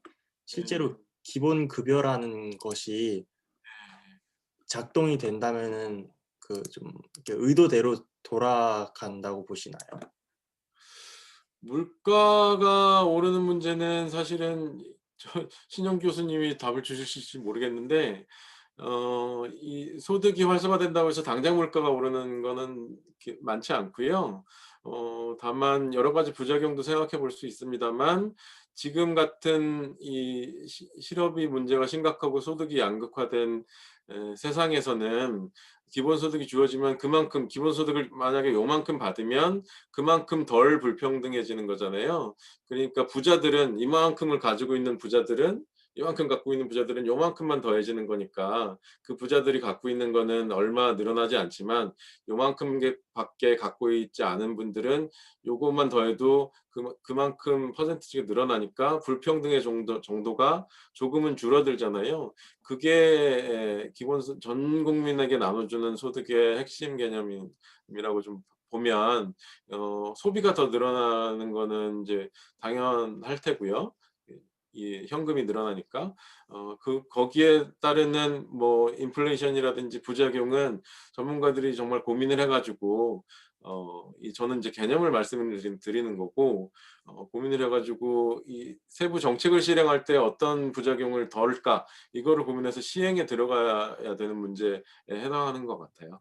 네, 저도 감사합니다. 관련해서 네네네. 더 질문을 하고 싶은 게 예, 그 예. 어떤 학자인지는 모르겠으나 이제 어느 정도 청년의 연령에 차면은 4천만 원이나 뭐 8천만 원을 지급하자라는 그런 학자들도 있잖아요. 솔직히 저는 기본소득의 그 50만 원, 몇십만 원으로 이 불평등이 상당히 완화될 거라는 생각은 안 해요. 왜냐면 애초에 막 몇십억을 갖고 태어난 분들도 있으니까. 네. 그래서 이런 학자의 의견에 대해서는 어떻게 생각하세요? 저는 굉장히 좋은 아이디어라고 생각하고요. 그 청년 수당이라든지 그 청년들 토마 피케티라든지 그런 분들은 이 청년들 사회에 진출하는 청년들에게 목돈을 주자. 그것이 기본적인 종잣돈이 된다. 이쪽으로 좀 다른 고민을 하시는 거잖아요. 그거 굉장히 좋은 아이디어라고 생각하고요. 기본소득이 어떤 틀에 갇혀진 기본소득을 가지고 요것만 해야 된다라고 말씀드리는 게 아니고 전체적으로 사회가 이렇게 변했으니까 기본소득을 포함한 여러 가지 논의가 진행돼야 된다라는 말씀을 저는 드리는 거고요. 그래서 아까 말씀 주신 것 중에 50만 원, 30만 원 가지고 불평등이 해결될까? 그 50만 원이 너무도 절실하신 분들이 너무 많은 거잖아요. 그러면 자기의 소득이 50만 원 더 받으면 100%가 늘어나시는 분들이 있어요. 정말 지금 50만 원밖에 안 되는 돈 가지고 어렵게 살아가시는데 거기에 50만 원이 더해지면 소득이 100%가 늘어나는 거잖아요. 부자들은 0.01%도 안 되겠죠. 그 50만 원이. 그러니까 불평등의 정도는 굉장히 좀 좋아지는 거죠. 50만 원이 전국에 이제 풀리면 그런 측면을 좀 생각해 볼 수가 있겠다는 말씀 드리겠습니다. 혹시 뭐 또 질문이 있으실까요? 조금 쉬어야 여러분들 머리가 좀 식힐 것 같은데. 저 질문 하나만 네, 해도 될까요? 네, 네, 네, 네. 그 기본소득 결국에는 취지 같은 게 시장 활성화 측면에서 그런 취지가 있는 거잖아요. 좀 돈이 많이 돌아가게 하자는 취지가 있는 건데 네, 저는 제 또래 중에서나 제가 아는 친구 중에서 기본소득 하면은 투자할 거야라고 얘기하는 친구들을 좀 많이 봤어요. 주식 투자 같은 거요. 네. 네, 그러면은 그게 시장 활성화에 기여가 되는 건가요? 주식 투자하면 시장에 기여되죠. 주식으로 돈이 가니까요. 그거는 시장에 기여는 되는 건데 지금 현재 네. 현재의 주식 시장이 건강한가를 좀 다르게 생각해 볼 문제죠. 지금 우리 이제 개미 투자자들이 주식에만 몰리고 뭐 어떤 그런 이제 우리 현재 주식 투자 문화가 과연 건강한 것인가 요건 따로 좀 생각해 봐야 될 문제이긴 한데 주식에 어떤 이제 뭔가에 투자를 하는 거는 우리 시장의 기본적 큰 틀에서 보면 어 경제가 도는 거에 있어서는 거기에 더해지는 거는 맞는 건 맞는 거죠. 다만 그게 건강한 모습인지는 다른 주제로 다뤄서 고민을 해봐야 되는 부분이고요. 아 제가 네 감사합니다. 제가 경제 전문가가 아니어서 저 국문과 나왔습니다. 네, 잘 모르는 거 좀 죄송한데요. 제가 이 전체적인 개념이라든지 이 사회 변화에 따라서 논의해야 될 필요성 같은 거를 좀 말씀을 드린 부분이고요. 잠깐 쉬었다가 지금 12시 58분인데요. 1시 5분에 시작할까요? 교수님, 그럼 될까요? 예, 아니 뭐 수고해 주셨고요. 우리 학생들도 손님 맞이하셔가지고 이렇게 뜨겁게 질문해줘서 내가 되게 감사하게 생각하고 머리 잠깐 식히고 다음에는 더 가열찬 질문을 해줘. 그러면은 송영국 기자님 말씀대로 5분은 의외로 짧아요. 한 10분 쉬시죠. 아, 네, 그리고 알겠습니다. 1시 10분에 다시 뵙는 걸로 하겠습니다. 그러면 학생들도 잠깐 쉬고 뭐 물도 마시고 화장실 갔다 오고 1시 10분에 다시 봐요.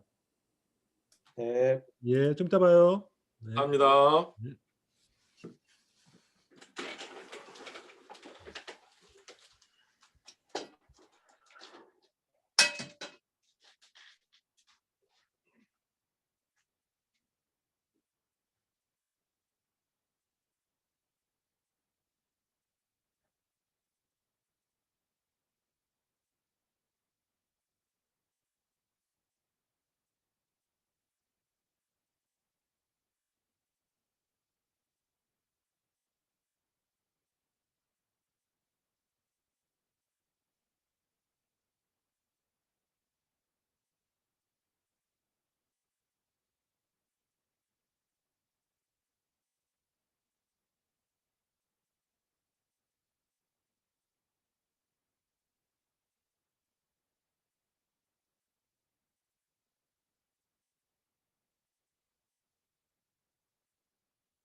형씨 이거 사람 학생들한테 지금 말 들리는 거야.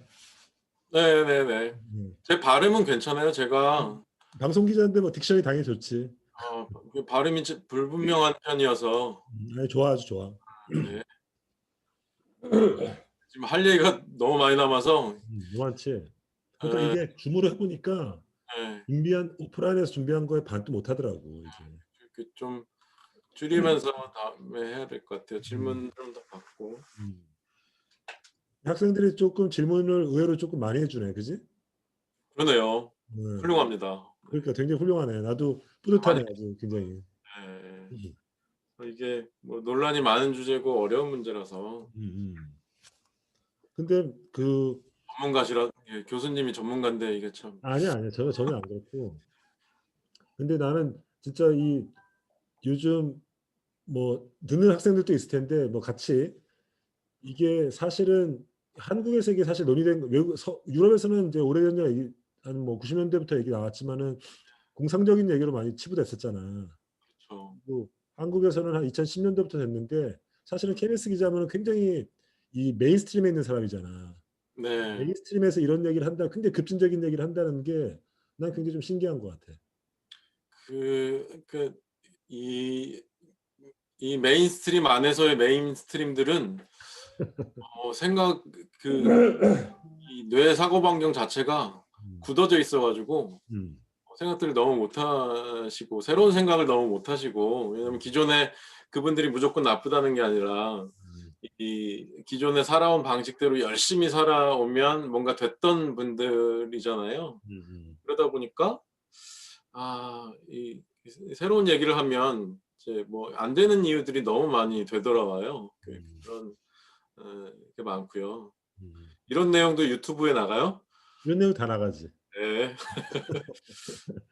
회사를 비난하고 다니는. 요 부분은 우리 사적인 얘기는 약간 기록을 네. 잠깐 중지시켜야겠다. 여러분 질문도 많이 해주시고 너무 감사하고요. 열심히 들어주셔서 너무 감사합니다. 제게 주어진 남은 시간을 좀 이렇게 압축해서 제가 준비한 거에 비해서 더 압축을 좀 많이 좀 해야 되는 상황인데요. 그래서 문명 역사 보시면 그냥 아시는 거잖아요. 그래서 대략 넘어가면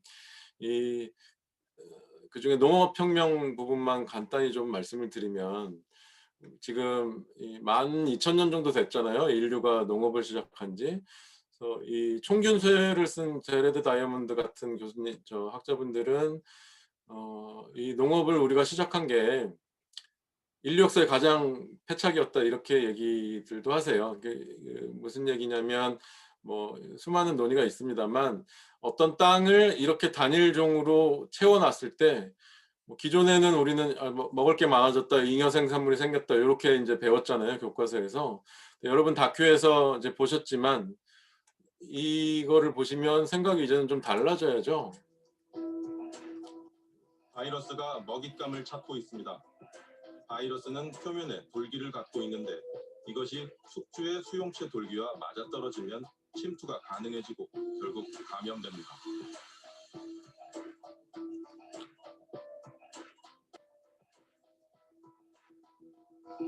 그래서 다양성이 없는 바이러스는 물 만난 고기가 되고 획일적인 숙주들은 전부 감염됩니다. 반대로 생물 다양성이 풍부한 곳에선 숙주의 수용체 돌기들도 각각 다르게 생겼습니다. 이런 곳에서는 바이러스가 마치 열쇠 없는 침입자처럼 함부로 들어가지 못하고 일부 숙주만 감염시킨 채 확산하지 못합니다. 이거만 보시고 그래서 이게 사실 이 코로나 계열의 바이러스만 얘기한 건데 스파이크를 가진 이제 계열의 바이러스가 이제 사스, 메르스, 코로나 이런 것들인데요. 코로나19 이런 것들인데 다른 병원체들도 큰 틀에서는 마찬가지예요. 그래서 이 총균쇠 책에 보시면 이 어떤 민족은 항체가 형성돼 있어서 어떤 바이러스에 대해서 괜찮은데 그 병원체를 가지고 다른 지역으로 이동했더니 그 민족에게는 치명적인 감염병이 돼서 그 지역의 원주민들이 초토화됐다 이런 얘기가 나오는 거잖아요. 그래서 지금 어떤 곳에 종 다양성이 없어졌을 때 그곳은 특정 미생물 또는 특정 병원체, 특정 바이러스에게는 살판나는 곳이 되는 거죠. 인류가 10,000년 정도 농업을 하고 가축을 길러오면서 뭐 고기, 우유 이런 거를 적은 비용으로 많이 얻어내 왔는데 굉장히 잔혹한 방식으로 종 개량을 해오면서 그 결과로 우리는 이제 고기를 비교적 싸고 맛있게 먹고 있는데 실제로 자연계에서의 동물이라고 생각하기 어려운 획일적인 유전체를 갖고 있는 생명체들이 바로 우리가 먹고 있는 치킨이고 가축들입니다. 그래서 이 때문에 한번 이렇게 조류 독감이 돌면 여기에 바이러스가 퍼지면 얘네들은 그냥 다 죽는 거죠. 구제역에 돌면 공장식 축사 있는 돼지들이 다 그냥 죽기 때문에 이제 나라에서는 선제적으로 반경 몇 킬로미터 내에 싹 다 살처분 이렇게 이제 이런 방식으로 방역을 하는 거고 그 종 다양성의 문제는 그 우리가 이 바이러스 코로나 바이러스만 가지고 얘기를 다큐에서 제가 했습니다만 저는 이런 모습하고 크게 제 눈에는 다르지 않아 보이거든요. 그래서 한국인의 문화적 유전자는 어떤가, 마음의 유전자는 어떤가라고 생각을 좀 해보면 여기 지금 작은 네모 한 칸 들어가려고 평생을 바치는 그런 거잖아요. 우리 한국 사람들이. 입시 경쟁 마찬가지죠. 똑같은 걸 모두가 다 공부한 다음에 그 학생 중에서 요만큼 더 공부 잘하는 사람 줄을 세워서 남보다 위에 올라선 사람은 대학에 들어가고 그런 방식의 교육제도를 유지를 하면 문화적 유전자, 우리 마음의 유전자의 종 다양성이 그만큼 없어지는 것이고요.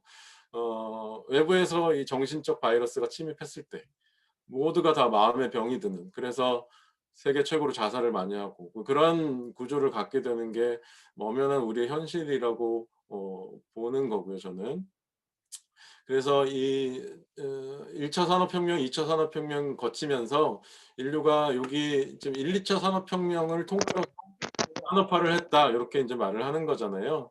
1차는 이제 전기기관, 뭐 2차는 이제 전기를 필두로 해서 어마어마한 생산의 혁명을 가져오고 거기에 우리가 이 풍요의 시대를 맞으면서 그걸 너무 좋아하게 됐죠, 인류가. 그 정신적 유전자를 지배해온 게 1, 2차 산업혁명을 필두로 한 산업화의 논리가 됩니다. 그래서 지금 이 산업화가 시작된 때의 이 풍경을 보시면 수십 명, 수백 명의 근력을 기계 한 대가 대신해 주니까 공장 기계 한 대가 수십 명 방직공의 일을 혼자 해내고 자동차가 뭐 사람을 멀리 이동시켜주고 이런 거를 보니까 이 기계가 해주는 일이 자본가들에게는 너무 좋은 거죠. 어마어마한 이익을 안겨주게 됐고 그래서 자본가들 힘 있는 분들은 사람보다 기계가 더 좋은 거예요. 그러다 보니까 노동소외, 우리의 인간 소외가 일어나는 거고요. 기계가 가져다주는 돈벌이가 사람의 가치보다 훨씬 더 인간의 욕망을 채워왔습니다. 그게 우리가 겪어온 20세기, 여러분들의 부모님과 제가 겪어온 20세기의 어떤 전체적인 우리의 마음을 지배해온 논리, 산업화의 논리였는데 그 결과가 아직 변하지 않은 상태가 지금 이런 거죠.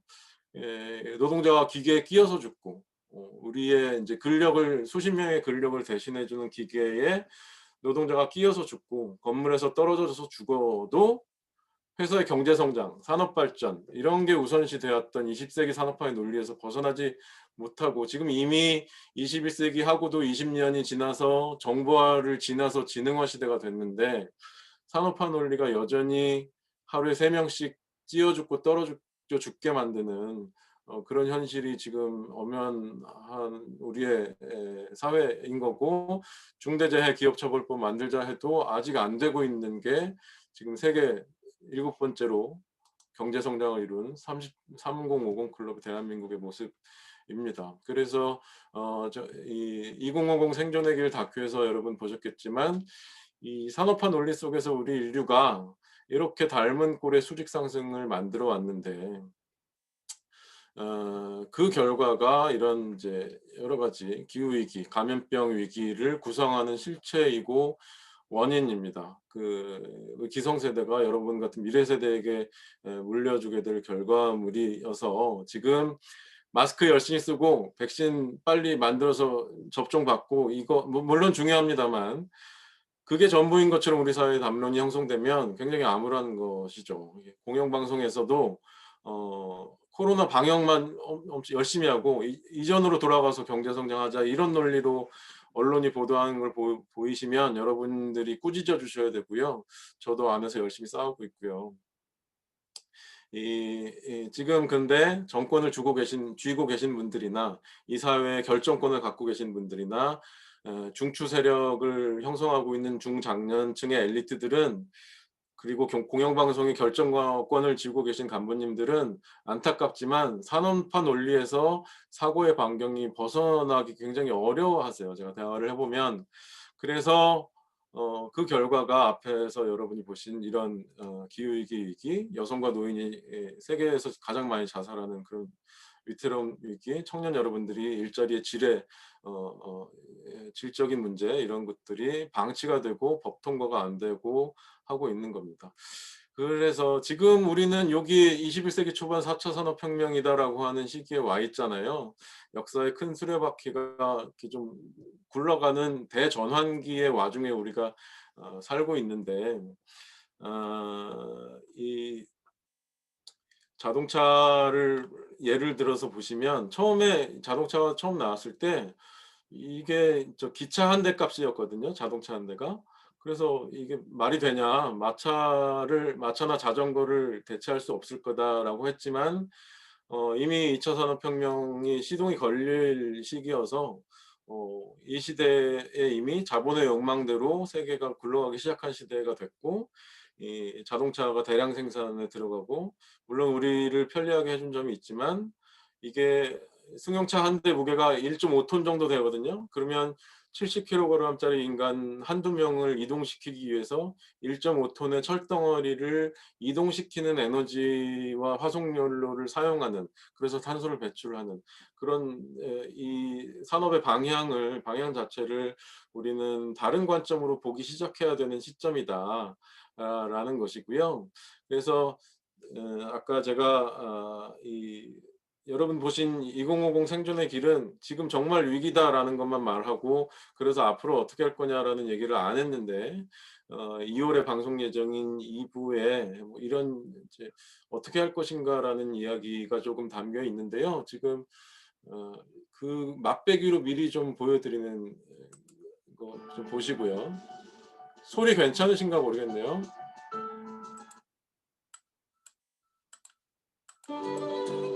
괜찮으세요?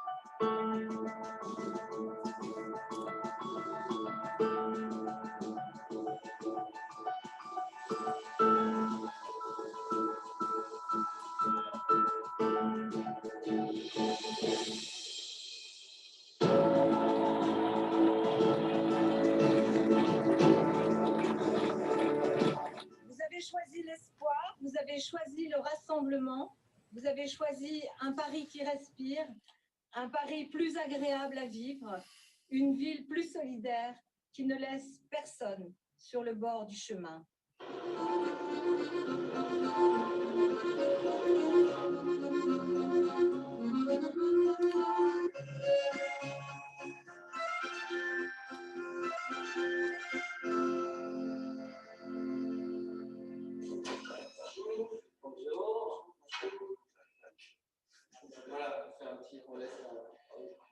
On va récupérer des places de parking parce que on va refaire des places, on va refaire de la voirie, on va refaire des grands axes. Et ces grands axes et ces places et ces grands projets, ils vont réduire la place de la voiture et nous faire plus de place.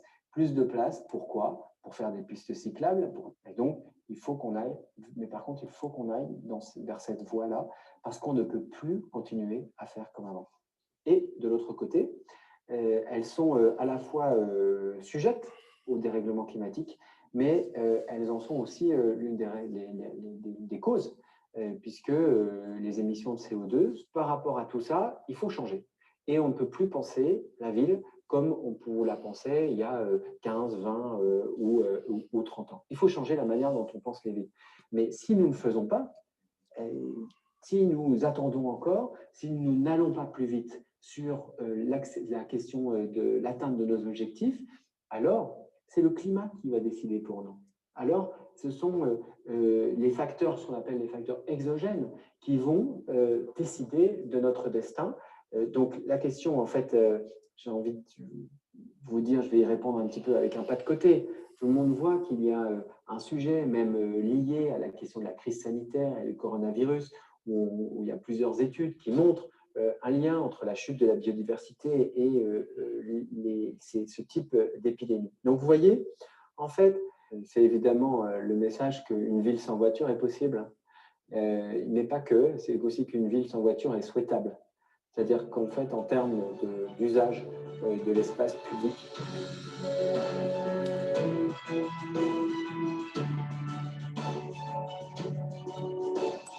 그래서 보시면 그냥 뭐 자동차 도로 좁히고 자전거 도로 많이 뭐 이 정도 차원이 아니고 뭐 나쁘게 생각하면 독재 같은 정책을 펴는 거잖아요. 자동차 들어오지 마세요.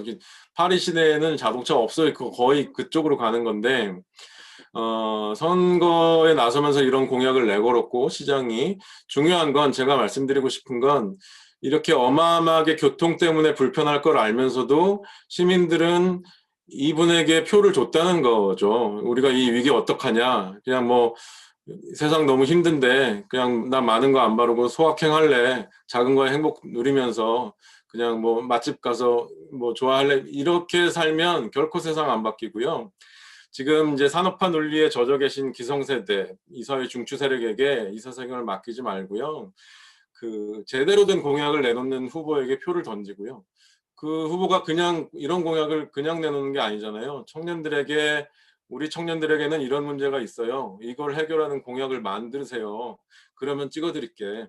이런 여론을 우리가 만들어 가야 지금 이 재난 시대의 문제들을 해결하려고 고민하는 후보가 나오는 거겠죠. 그래야 우리가 찍을 만한 사람이 생기는 거죠. 그럴 필요가 있고요. 그래서 우리 이제 행정 전문 연구하시는 분들이시니까 어떻게 이런 정책들이 나오는지를 좀 속으로 들어가서 보면요. 한국어로 번역을 하겠습니다. 이걸 눌러 보면 한국어 번역. 네. 이게 지금 이제 부시장 파리시의 조직을 좀 들여다 보니까요. 부시장이 35명이에요. 이렇게 쭉 이분들이 다 부시장이고요. 일종의 이제 우리나라하고 체제가 많이 다른데 의원회 같은 성격이 있고 이 부시장들이 각각의 어떤 역할들을 맡고 계시냐면 도시계획 건축 파리 자치구의 관계 공공정책의 변화를 담당하는 부시장, 공공건설과 공공장소에 대한 생태적 전환을 담당하는 부시장, 뭐 성평등 청소년과 교육을 담당하는 부시장, 이 센강의 이 변화 계획을 담당하는 부시장, 교육과 아동과 가족을 담당하는 부시장, 정치 담당 부시장 이런 식으로 어떤 지금 우리나라는 과거 이제 근대 사회에서 이 뭐 재무국 무슨 국 이렇게 각 이제 이 조직별로 그냥 예전에 있는 대로 그대로 거의 변화 없이 조직이 유지되고 있는데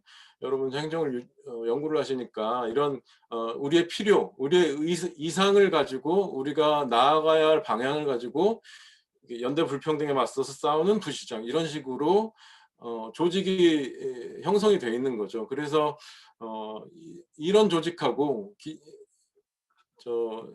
프레젠테이션 돌아와서 지금 서울시 조직도인데요. 이런 조직하고는 정책이 다를 수밖에, 개념 자체가, 철학 자체가 다를 수밖에 없는 거죠. 그 기존에 이제 뭐 수십 년 전하고 지금하고 크게 다르지 않고, 뭐 여성 전담실, 뭐 기후 환경 전담하는 부가 생긴 거 정도가 조금 바뀌었고, 뭐 행정, 재무, 뭐 교육, 경제 정책, 이런 복지 정책, 이런 것들이 과거하고 크게 뭐 수십 년 동안 이 세상은 이렇게나 많이 변했는데, 조직은, 행정 조직이나 이런 조직들은 별로 바뀌지 않고 있습니다. 그래서 우리가 이제 근대적 기재를 이야기할 때 산업화를 구성하는 것, 이게 여전히 우리 사회의 근간을 이루고 있는 기본 이제 인프라를 이루고 있는 것들은, 예를 들면 이런 거죠. 이게 여기 이제 기계 장치들이 있고 여기 이 작은 부속들이 있는 거잖아요. 기차가 대표적인데 몇 날 몇 시 몇 분에 정확하게 역에 도착하려면 여기 바퀴와 뭐 이런 뭐 톱니 바퀴와 이렇게 기관들이 각자의 부품으로서 부속품들이 자기 맡은 일만 정확하게 수행하면 됐던 시대. 기차 뭐 그래서 효율이 높아지고 경제가 성장하고 풍요를 맛봤던 그런 시대의 상징적인 모습이 이런 근대적인 모습들인 거죠. 현대는 인터넷이 상징이지만 이런 기계 문명하고 다르잖아요. 디지털 문명은.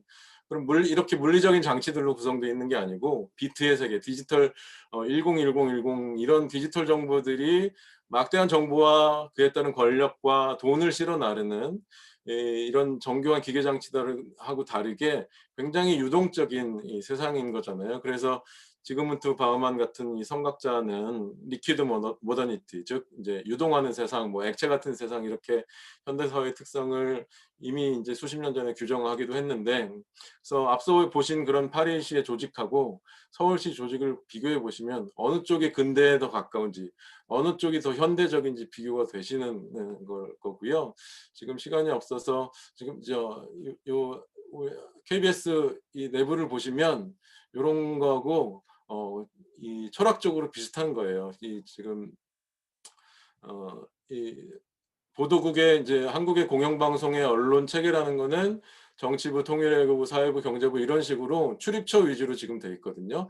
그 기자들이 뭐 청와대를 출입한다, 정치의 국회를 출입한다, 또 뭐 통일부를 출입한다, 사회부에서 경찰서를 출입한다, 이런 식으로 출입처, 국가의 근간을 이루는 근대적인 근간을 이뤄왔던 거대한 기관과 뭐 대기업들, 이런 주요 출입처들 위주로 우리 언론 조직이 구성이 되어 있는 거예요. 그 조직에 의해서 여러분들이 보시는 방송 보도와 뭐 신문들이 나오는 거고요. 그래서 이런 이제 근대적인 기재들이 그 인터넷 세상에서는 공간이 무한대니까 어떤 내용을 가지고 제가 취재를 해가지고 그걸 가지고 뭐 2시간을 하든 100시간을 하든 상관이 없는 게 인터넷 세상이잖아요.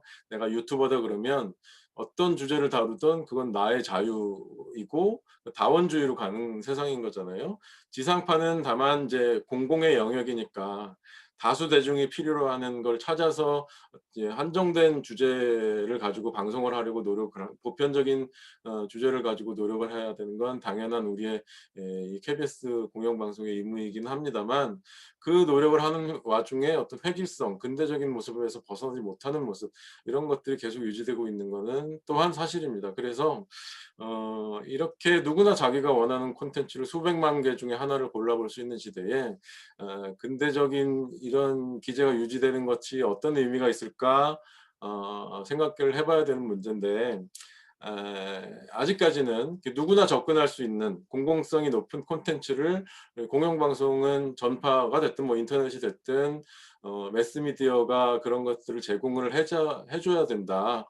그리고 이 기존의 올드미디어, 레거시 미디어라고 하는 기존의 이제 언론에서는 우리가 겪고 있는 이 문제들을 지금 이 다원주의가 됐다고 해서 생각이 다원화되고 정말 민주주의가 성숙했느냐? 그게 아니잖아요. 유튜브에서 편가를 해서 더 양극화되고 집단 양극화, 집단 극화가 돼 가지고 더 다원주의하고는 더 멀어지는 세상이 돼가고 있는 측면도 있는 거잖아요. 그 인터넷의 시스템상 기본적인 시스템은 굉장히 다원주의적인데 우리의 민주주의나 여론의 향방이나 이런 것들은 더 양극화되고 획일적이 되고 갈등만 더 심해지고 이런 방향으로 인터넷 세상이 흘러가고 있어서 그러면 이제 공영방송은 어떤 역할을 해야 되느냐. 이런 위기가 상존하는 시대, 일자리 위기도 있고 기후 위기도 있고 이런 시대에 비전을 제시하고 해법을 제시하려는 언론은 기존의 올드미디어, 레거시 미디어들이 전통적인 방식으로 훈련받은 기자들이 조금은 더 이 사회 실체에 가깝게 객관에 가깝게 접근하려는 노력을 더 월급 받으면서 해야 되는 것이고 자기가 믿는 걸 진실이다라고 주장하는 게 아니라 오직 사태의 실체에 접근하려는 노력을 더 많이 해야 된다. 그래서 우리가 겪고 있는 문제들을 여러분들도 여러분 각자의 방식으로 문제 제기를 하고 그걸 언론에 나오도록 만들고 그 문제를 해결하려는 의지가 있는 정치 후보에게 표를 주고 이런 노력들이 좀 함께 모여야 되겠다 이런 생각을 해보면서 오늘 제가 준비한 말씀 마치도록 하겠습니다. 34분인데요. 남은 시간 동안 여러분 질문 받고 마치도록 하겠습니다. 오늘 제가 드린 말씀 포함해서요. 뭐 직업의 세계에 대해서 질문 주셔도 되고 뭐 어떤 질문이든 상관없습니다. 뭐 기자 생활 제가 20년 하다 보니까 뭐 다양한 직업군의 인물들을 많이 만나봤기 때문에 뭐 그런 제가 안 해본 직업에 대해서도 뭐 어느 정도는 말씀을 드릴 수도 있을지 모르겠고요. 뭐 오늘 드린 주제와 관련된 뭐 이야기를 질문을 주셔도 상관없고요. 자유롭고 다양하게 질문 받고 오늘 시간 마치면 될 것 같습니다. 네, 송유 기자님 거의 뭐 1시간 반 동안 말씀하셨는데 여러분들 이 1시간 반 동안 이렇게 떠들면 어떻게 되는지 모르죠. 막 침이 고이고 안에서 침이 막 말라요. 그리고 막 입가에 하얀 거품 같은 게 생겨요. 근데 지금 송유 기자가 쉬지 않고 이런 걸 해줘서 진짜 감사드린다. 우리가 뭔가 반응을 해야 되는데 반응하는 방법이 없잖아요. 줌에서. 그래서 여러분 어떤 게 있냐면은 줌 밑에 보면 반응이라는 거 있잖아요. 거기다가 그거 여러분 한번 뭘 하나 눌러보세요. 그러면은 화면에 나타나요. 한번 그렇죠. 우리가 그래서 다 해서 박수를 치든지 꽃다발을 주든지 한번 그래서 우리 반응을 한번 보여주시죠. 예. 성윤 기자님 보여요? 지금 제 화면에는 4개만 보이는데 엄청나게 다들 주고 계신 거죠? 주고 계신 거예요. 지금 별풍선 주는 거랑 똑같은 거예요. 예. 불러서 네 너무 감사합니다. 예. 그래서 오늘 너무 감사드리고 뭐 제가 먼저 질의응답 전에 제가 먼저 말씀드리면은 네. 아까 이런 얘기는 저 굉장히 인상적으로 봤어요. 뭐냐면은 지구에 종다양성이 없어지면은 전염병에 취약해져서 그런 얘기 하셨잖아요. 네. 그리고 그거를 이제 대학에 비유해서 하셨는데 저도 똑같이 동의해요. 네. 우리가 생각의 다양성이 없어지면은 우리가 쉽게 그 사이가 무너지잖아요. 네. 근데 우리 대학이야말로 그 생각의 다양성을 유지하는 데가 아닌가 이런 생각이 들어요. 맞습니다. 네, 그래서 학생들이 너무 요새 취직 안 된다고 너무 또 뭐 다들 뭐 공기업 취직하고 공무원 취직하고 해서 너무 생각의 다양성이 없는 것 같은데 진짜 대학에서만큼 생각의 다양성, 극좌부터 극우까지 생각의 다양성이 좀 있어야 된다 보거든요. 그런 면에서 오늘 송영국 기자님이 정말 메인스트림에 있는 사람임에도 불구하고 극좌적인 생각을 들고 와가지고 이런 얘기한 것은 정말 생각의 다양성이라는 측면에서 정말 훌륭한 강의였다 생각해요. 그러면 질의응답을 하시죠. 자유롭게 아무 얘기나 막 던지셔도 좋겠어요. 예. 원래 오프라인에서 뵈면 질문 답하면 1시간 넘더라고요. 맞아. 예. 얼굴 뵙고 하면 그렇게 되는데 자유롭게 편하게 아무거나 상관없습니다. 그냥 지금부터 2시까지 아무나 아무 질문이나 막 던져주셔도 돼요. 저 질문해도 될까요? 네. 저도 이제 앞서 교수님께서 말씀해 주셨던 것처럼 요즘날 이제 인간들이 자신만의 편의를 위해서 환경을 지배하는 태도를 되게 서슴지 않게 보여주고 있잖아요. 그런 뭐랄까 생각들이 사람들한테 더 개인적인 그런 감수성이나 공감 능력 그리고 도덕성을 한다고 생각해요. 크게는 네. 네, 그렇고 그래서 이제 현대인들도 환경에 대한 감수성에 대해서 좀 생각해봐야 되지 않을까. 네. 네, 그런 생각이 들었습니다. 네. 감사합니다. 네. 질문은 아니시고 의견 말씀해 주신 거죠? 그리고 궁금한 점은 네네. 아까 이제 파리의 조직도를 보여주셨는데 그게 되게 신축적으로 네. 네. 되게 대응할 수 있는 조직도였잖아요. 그런 게 뭐라 그래야 되지?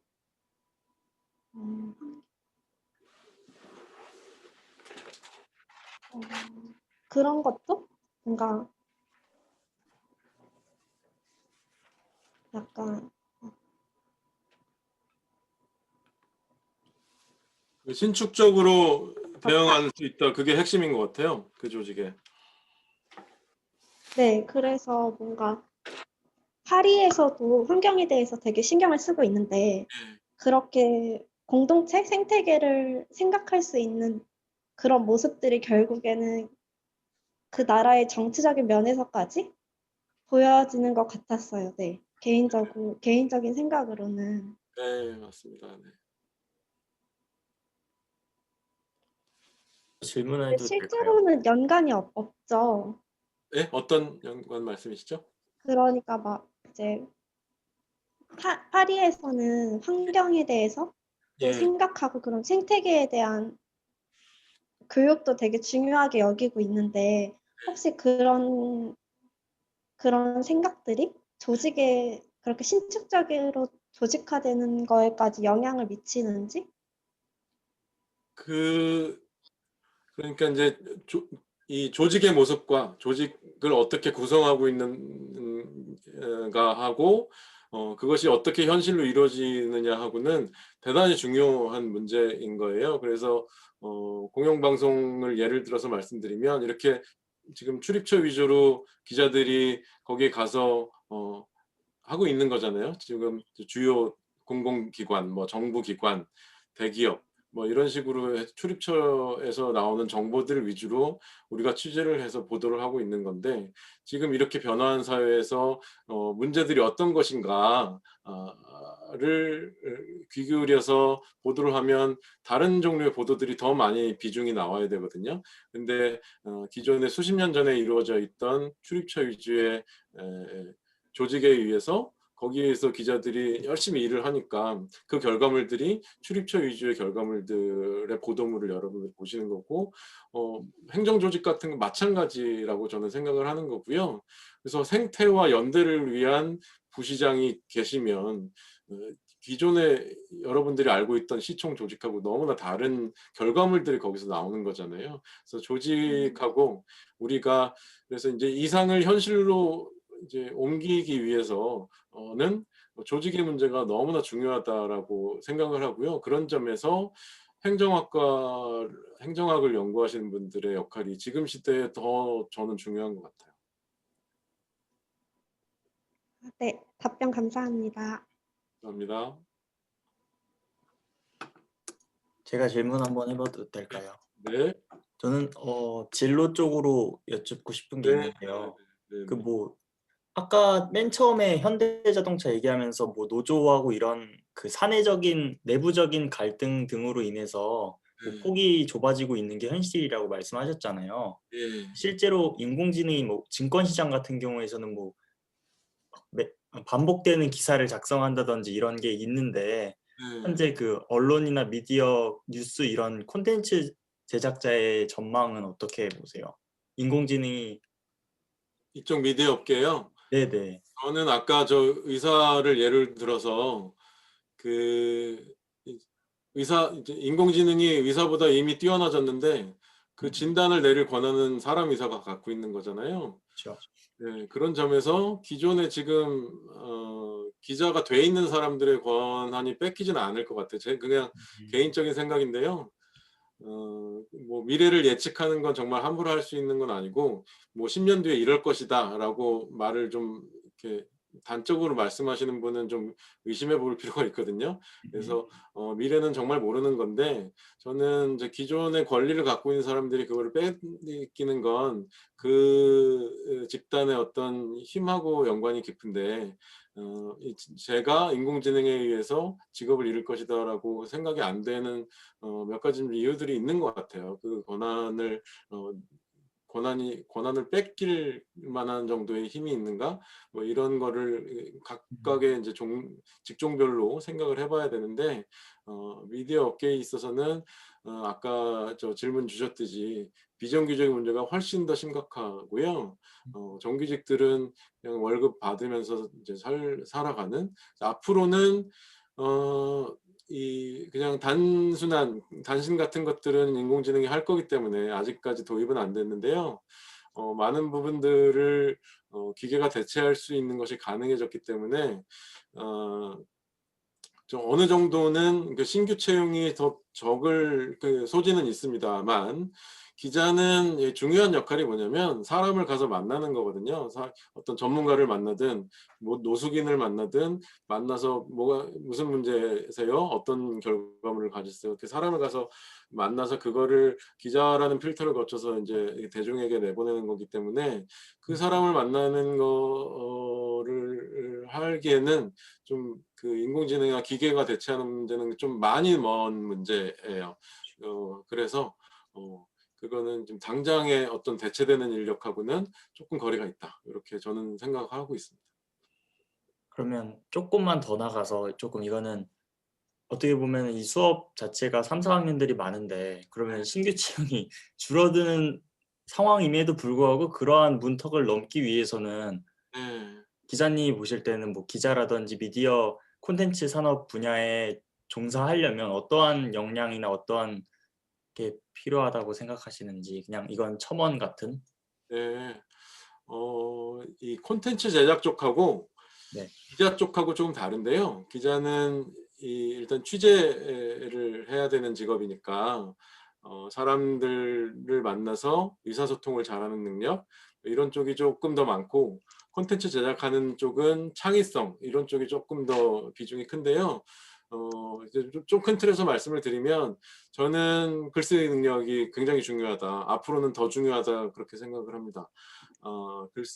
이제 글을 써서 그걸 가지고 평가를 받고 시험에 이제 합격해서 들어가셔야 될 텐데 지금 당장은 필기 시험 뭐 이렇게 객관식 시험은 대부분 공부 조금만 하면 합격하고요. 그 다음 관건은 논술, 작문 그리고 면접인데 글쓰기 능력이 있으신 분은 좀 차이가 좀 보이거든요. 필기 시험, 지필고사 이런 거는 차이가 잘 안 보여요.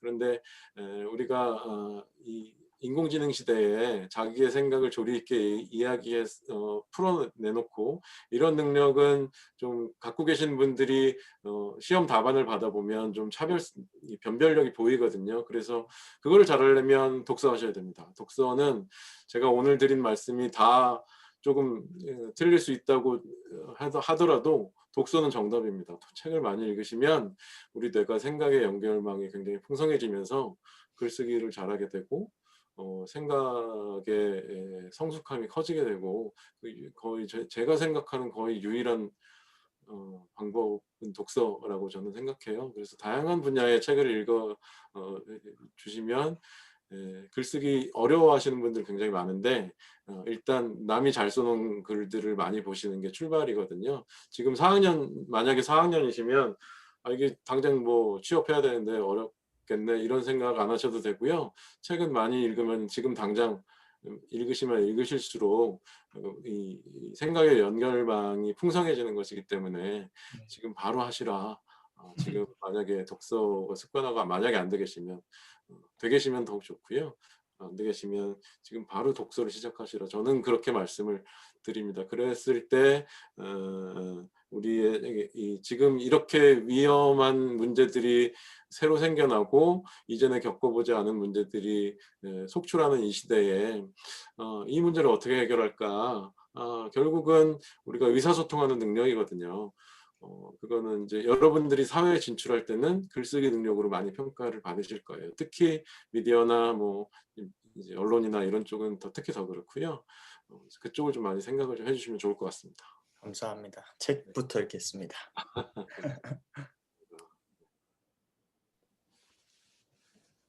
또 질문 마구 던져. 저 질문해도 될까요? 네. 아까 말씀하셨을 때 코로나19 얘기하시면서 이제 획일적인 개최에 대해서 문제의식을 말씀하셨잖아요. 네. 그래서 저도 이 종다양성 문제를 해결해야 된다고 생각하는데 이게 과연 자본주의 사회에서 이런 가치관에 대한 문제라고 좀 느껴지거든요. 어떻게 보면은 바로 나에게 콩고물이 떨어지는 그런 정책이나 그런 방향이 아니잖아요. 그래서 이런 좀 사회적인 합의를 얻고 어떻게 보면 이 사람들을 설득시키면서 이제 지구를 지키는 방법이 무엇이 있을까라고 생각했을 때 사실 이렇게 와닿지가 않아서 어떻게 생각하시는지 궁금합니다. 저는 비관적이라고 보실지 모르겠는데 정치인이나 대기업이 먼저 바뀐다고 생각하진 않거든요. 그게 뭐 나쁘게 보는 게 아니고요. 그분들 나름대로 열심히 하시고 계실 텐데 그걸 바꾸는 거는 저는 시민이라고 생각합니다. 아까 저 시장이 어떤 공약을 내놨을 때, 후보가 어떤 공약을 내놨을 때 누가 누구에게 표를 던지느냐가 지금 더 중요한 시대가 됐다고 생각하고요. 대기업도 마찬가지예요. 대기업 위주로 우리가 경제 성장을 이루었는데 그렇게 되면 이대로 가면 탄소 배출 어마어마해지고 지구는 위기에 빠지는 거잖아요. 그거를 바꾸는 건 소비자밖에 없거든요. 그래서 이 탄소 배출을 안 하는 똑같은 제품이라면 탄소 배출을 안 한 제품을 우리가 선택을 하면 기업들이 그쪽으로 가는 거죠. 그런데 예를 들어서 기업이 굉장히 착해서 우리는 탄소 배출 안 하는 방식으로 제품을 생산할게요. 그 A라는 기업만 혼자 독야청청 그렇게 갔을 때 우리 소비자들이 그냥 그런 의식 없이 그냥 기존에 선택했던 방식으로 선택을 하고 그 기업의 제품을 특별하게 생각하지 않으면 그 기업만 망하는 거거든요. 그 기업이 먼저 바뀌기는 굉장히 어렵습니다. 제가 만약에 기업을 운영한다고 해도 제가 먼저 나서서 소비자들이 선택해주지 않는데 착한 기업이 되겠다라는 거는 어려운 거거든요. 기업을 이윤을 내고 운영을 해야 되는 거니까. 그런 점에 있어서 제가 이제 그런 부분에 준비도 하고 있는데 이렇게 방송을 소비자가 먼저 바뀌지 않으면 그리고 유권자가 바뀌지 않으면 그분들이 바뀌기는 대단히 어렵다라는 기본적인 개념을 말씀드리고 예를 들어서 우리 지금 고기 맛있게 먹고 있는데 이 고기의 탄소 배출, 그러니까 축산업의 탄소 배출이 모든 산업 분야 가운데 1등이거든요. 근데 사람들이 잘 아는 사람들은 너무 잘 알고 잘 모르는 사람들은 계속 전혀 모르는 그런 분야이기도 한데요. 고기를 우리가 계속 먹을 것인가? 지금 싸고 맛있게 먹고 있는데 항공, 선박, 자동차 다 합친 것보다 축산업에서 탄소 배출이 많이 나오거든요. 그러면 이 축산업을 어떻게 할 것인가? 우리 고기 소비자들이 어떻게 앞으로 살아갈 것인가? 정답이 나와 있지 않는 상황이고요. 연구를 해야죠. 배양육을 새로 개발한다든지, 채식을 한다든지 각자의 방식으로 연구를 해나가는 게 우리 앞에 주어진 과제이기도 합니다. 이 정도로 답이 됐을지 모르겠네요.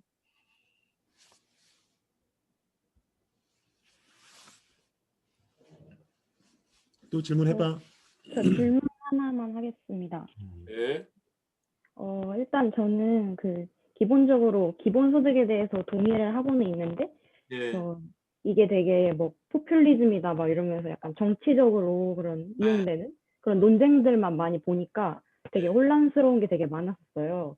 근데 이거를 인공지능과 인간의 월급 이 다큐라고 해야 되나요? 보면서 되게 뭔가 어쨌든 사회에 약간 현상적으로 접근을 한 게 저는 되게 저 스스로 답을 찾은 느낌이어서 되게 감사드린다는 말씀을 일단 드리고 싶고, 제 질문은 제가 기본소득을 동의하기는 하지만 그런 시기에 대해서 제가 생각할 때는 AI가 정말 모든 걸 대체해버려서 인간 노동의 의미가 아예 사라졌을 때 그때 의미가 있지 않을까 생각을 하거든요, 저는. 네. 그래서 그런 시기에 대해서는 어떻게 생각하시는지 궁금합니다. 그때 가서 제도를 바꾸려면 늦는 거라고 생각하고요. 저는 네. 지금 이 정도로 변화가 보이기 시작했으면 저는 이미 한 5년, 10년 전에 이 논의가 시작됐어야 된다. 저는 그렇게 생각하는데요. 왜냐하면 지금 이미 굉장히 살기 어려워진 세상이 돼버렸잖아요. 지금 양극화의 문제들을 앞에 쭉 차트들을 보여드렸는데 너무 힘들어하시는 분들이 많아지기 전에 저는 이 사회 안전망을 어떻게 할 것인가, 그것을 어떻게 현실로 옮길 것인가 라는 논의를 할 때 이건 어디 거요? 신영기 교수님도 말씀 주셨지만 사선.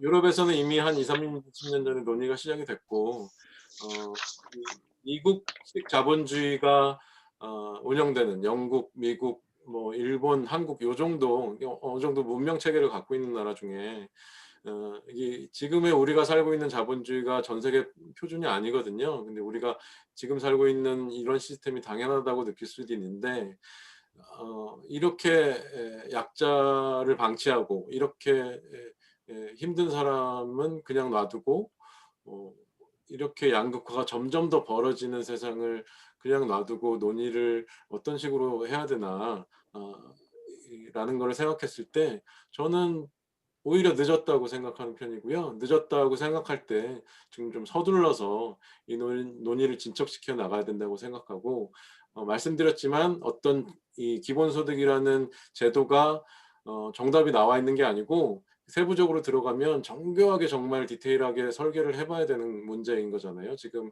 나와 있는 제도가 아닌 거고 이 부작용이 없도록 설계에 들어가기 시작해야 되는 부분인 거니까 그렇게 되면 또 시일이 걸리겠죠. 그래서 논의는 최소한 좀 진지하게 그리고 본격적으로 시작을 해야 된다라는 게 저의 생각입니다. 답이 되셨는지 모르겠습니다. 감사합니다. 네. 송육 기자님 지금 55분인데 몇 분만 좀 더 받자. 한 2분 정도만, 그죠? 네, 그러시죠. 예. 네, 규열 씨 하세요. 예. 저도 비슷한 맥락에서 질문인데요. 저는 개인적으로 기본소득이 미래에 도움이 된다고 생각하는 입장입니다. 근데 이게 어떻게 보면 부의 재분배잖아요. 그냥 네. 은행에서 돈을 찍어서 돈을 지급하는 게 아니라 세금을 그렇게 이제 어려운 분들한테 쫙 지급을 해주는 거잖아요. 네. 그래서 저는 나름 긍정적인 효과를 거둘 거라고 생각을 하는데, 근데 다른 사람들은 그렇게 별로 생각을 안 하는 것 같더라고요. 실제로 제가 이제 정확한 통계를 본 건 아니지만 네. 기본소득 관련 이제 댓글들만 봐도 네. 부정적인 댓글이 정말 대다수고, 실제로도 제가 이제 가끔 이런저런 이야기하는 거의 한 10년 넘게 된 친구들이 있는 그런 단톡방에서도 기본소득 얘기를 하면 그 5명 있는 곳 중에서 저 혼자만 긍정적인 입장이고 4명은 굉장히 반발을 하거든요. 이게 20대들은 아직 취업에도 들어가지 않은 친구들도 이렇게 반대를 하는데 과연 이제 그 윗세대의 기성세대 분들을 설득시킬 수 있을지 약간 이게 조금 회의적이거든요. 어떻게 생각하시는지 좀 궁금합니다. 말씀하신 대로 굉장히 어려운 문제고요. 그냥 뭐 제도를 추진한다고 해서 되는 게 아니고 국민 시민들의 합의가 있어야 되는 부분이잖아요. 그런 점에 있어서 굉장히 어려운 부분 맞고요.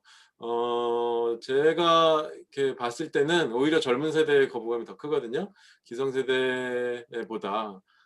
그게 왜냐하면 저는 이거는 막연한 저의 주관적 판단이고 뭐 이렇게 근거가 굉장히 탄탄한 말씀은 아닙니다라는 걸 전제로 말씀을 드리면 경쟁 체제가 더 심했기 때문이에요. 젊은 세대들은. 그래서 이 사회를 제로섬 게임으로 인식하는 경향이 더 젊은 세대에게 더 크게 나타나고요. 제로섬 게임이라는 건 뭐냐면 한정된 파이가 있고 그 파이를 나눠 먹으면 그 파이가 없어지는 게 제로섬 게임이잖아요. 왜냐하면 이제 입시 경쟁과 과도한 이 경쟁 체제 속에서 성장하다 보니까 남보다 내가 더 이 점수를 0.1점이라도 받아야 대학에 합격한다든지 그런 인식 속에서 살아오다 보니까 이 세계를 포지티브한 방식으로 바라보지 않고 제로섬 게임으로 바라보는 경향이 굉장히 큽니다. 그거를 단적으로 나타낸 영화 기생충이기도 한데요. 그래서 이 기본소득의 개념은 어떤 한정된 재원 속에서 그걸 나눠주면 재원이 다 없어지는 개념이 아니고 그것이 투자가 되고 경제의 어떤 경제 순환이 되는 개념이 돼서 그것이 점점 포지티브하게 이 세상이 구성되는 개념이 더 크거든요. 그래서 나온 아이디어인데 그냥 돈을 나눠준다 이런 개념으로 접근하면 파이가 점점 없어지는 거겠죠. 피자 조각이 없어지는 걸로 이제 바라볼 수밖에 없는데 세상은 그렇게 운영되는 것이 아니라 우리가 잘만 구성을 하면 계속 이 소비가 새로운 생산을 낳고 새로운 가치를 낳고 뭐 이런 쪽으로 좀 생각을 접근을 해야 되는 부분이고요. 그런 점에 있어서 저는 젊은 세대의 인식이 더 필요한 부분이다라고 생각하고요. 그 전에 있어서 기성세대가 좀 이 행복한 쪽으로 삶을 구성하도록 해줘야죠. 우리 청년 세대들이 예를 들어서 뭐 이 미국이나 한국 몇 개 나라만 빼면 자기가 잘하는 것, 좋아하는 것을 잘하면 되는 게 학생이거든요. 학문 연구라는 게. 그래서 뭐 예를 들어서 수학을 공부한다. 그러면 어떤 문제를 잘 맞춰서 거기에 대해서 A 학점에 해당하는 점수를 받으면 그 수학 능력을 성취를 하는 거잖아요. 그런데 지금 우리의 교육 시스템은 남보다 더 잘해야 돼요. 그 수학을 자기가 절대적으로 그 수학을 잘하는 게 중요한 게 아니고 남보다 잘하는 게 중요해요. 그러니까 세상을 제로섬 게임으로 바라보는 측면이 매우 큽니다. 그래서 그 구조들을 교육적으로 개혁하지 않는 한 그런 여론에 걱정하시는 부정적인 여론은 저는 계속될 거다라고 보는 거거든요. 그래서 교육의 문제가 굉장히 지금 우리 사회 중요한 문제 중에 하나입니다. 답이 되셨는지 모르겠습니다. 네, 감사합니다. 네. 네, 지금 우리 2시간 가까이 되니까 마지막 질문 하나 받죠. 오늘 질문도 막 굉장히 참신하고 도전적인 질문 많이 던져주는데 마지막 누가 피날레로 던져줄래요? 우리 도훈 씨, 우리 조교에 있던 도훈 씨. 도훈 씨 한번 질문 던져줄래? 제가 2시부터 시험이어가지고. 빨리 가세요. 시험 잘 보세요. 시험 네, 잘 봐. 감사합니다. 시험 잘 봐. 그럼 우리 민지 씨 한번 던져볼래? 민지 씨. 저는 좀 다른 얘기지만 좀 공적인 말하기 자리가 너무 긴장이 되고 떨리더라고요. 근데 저도 그래요.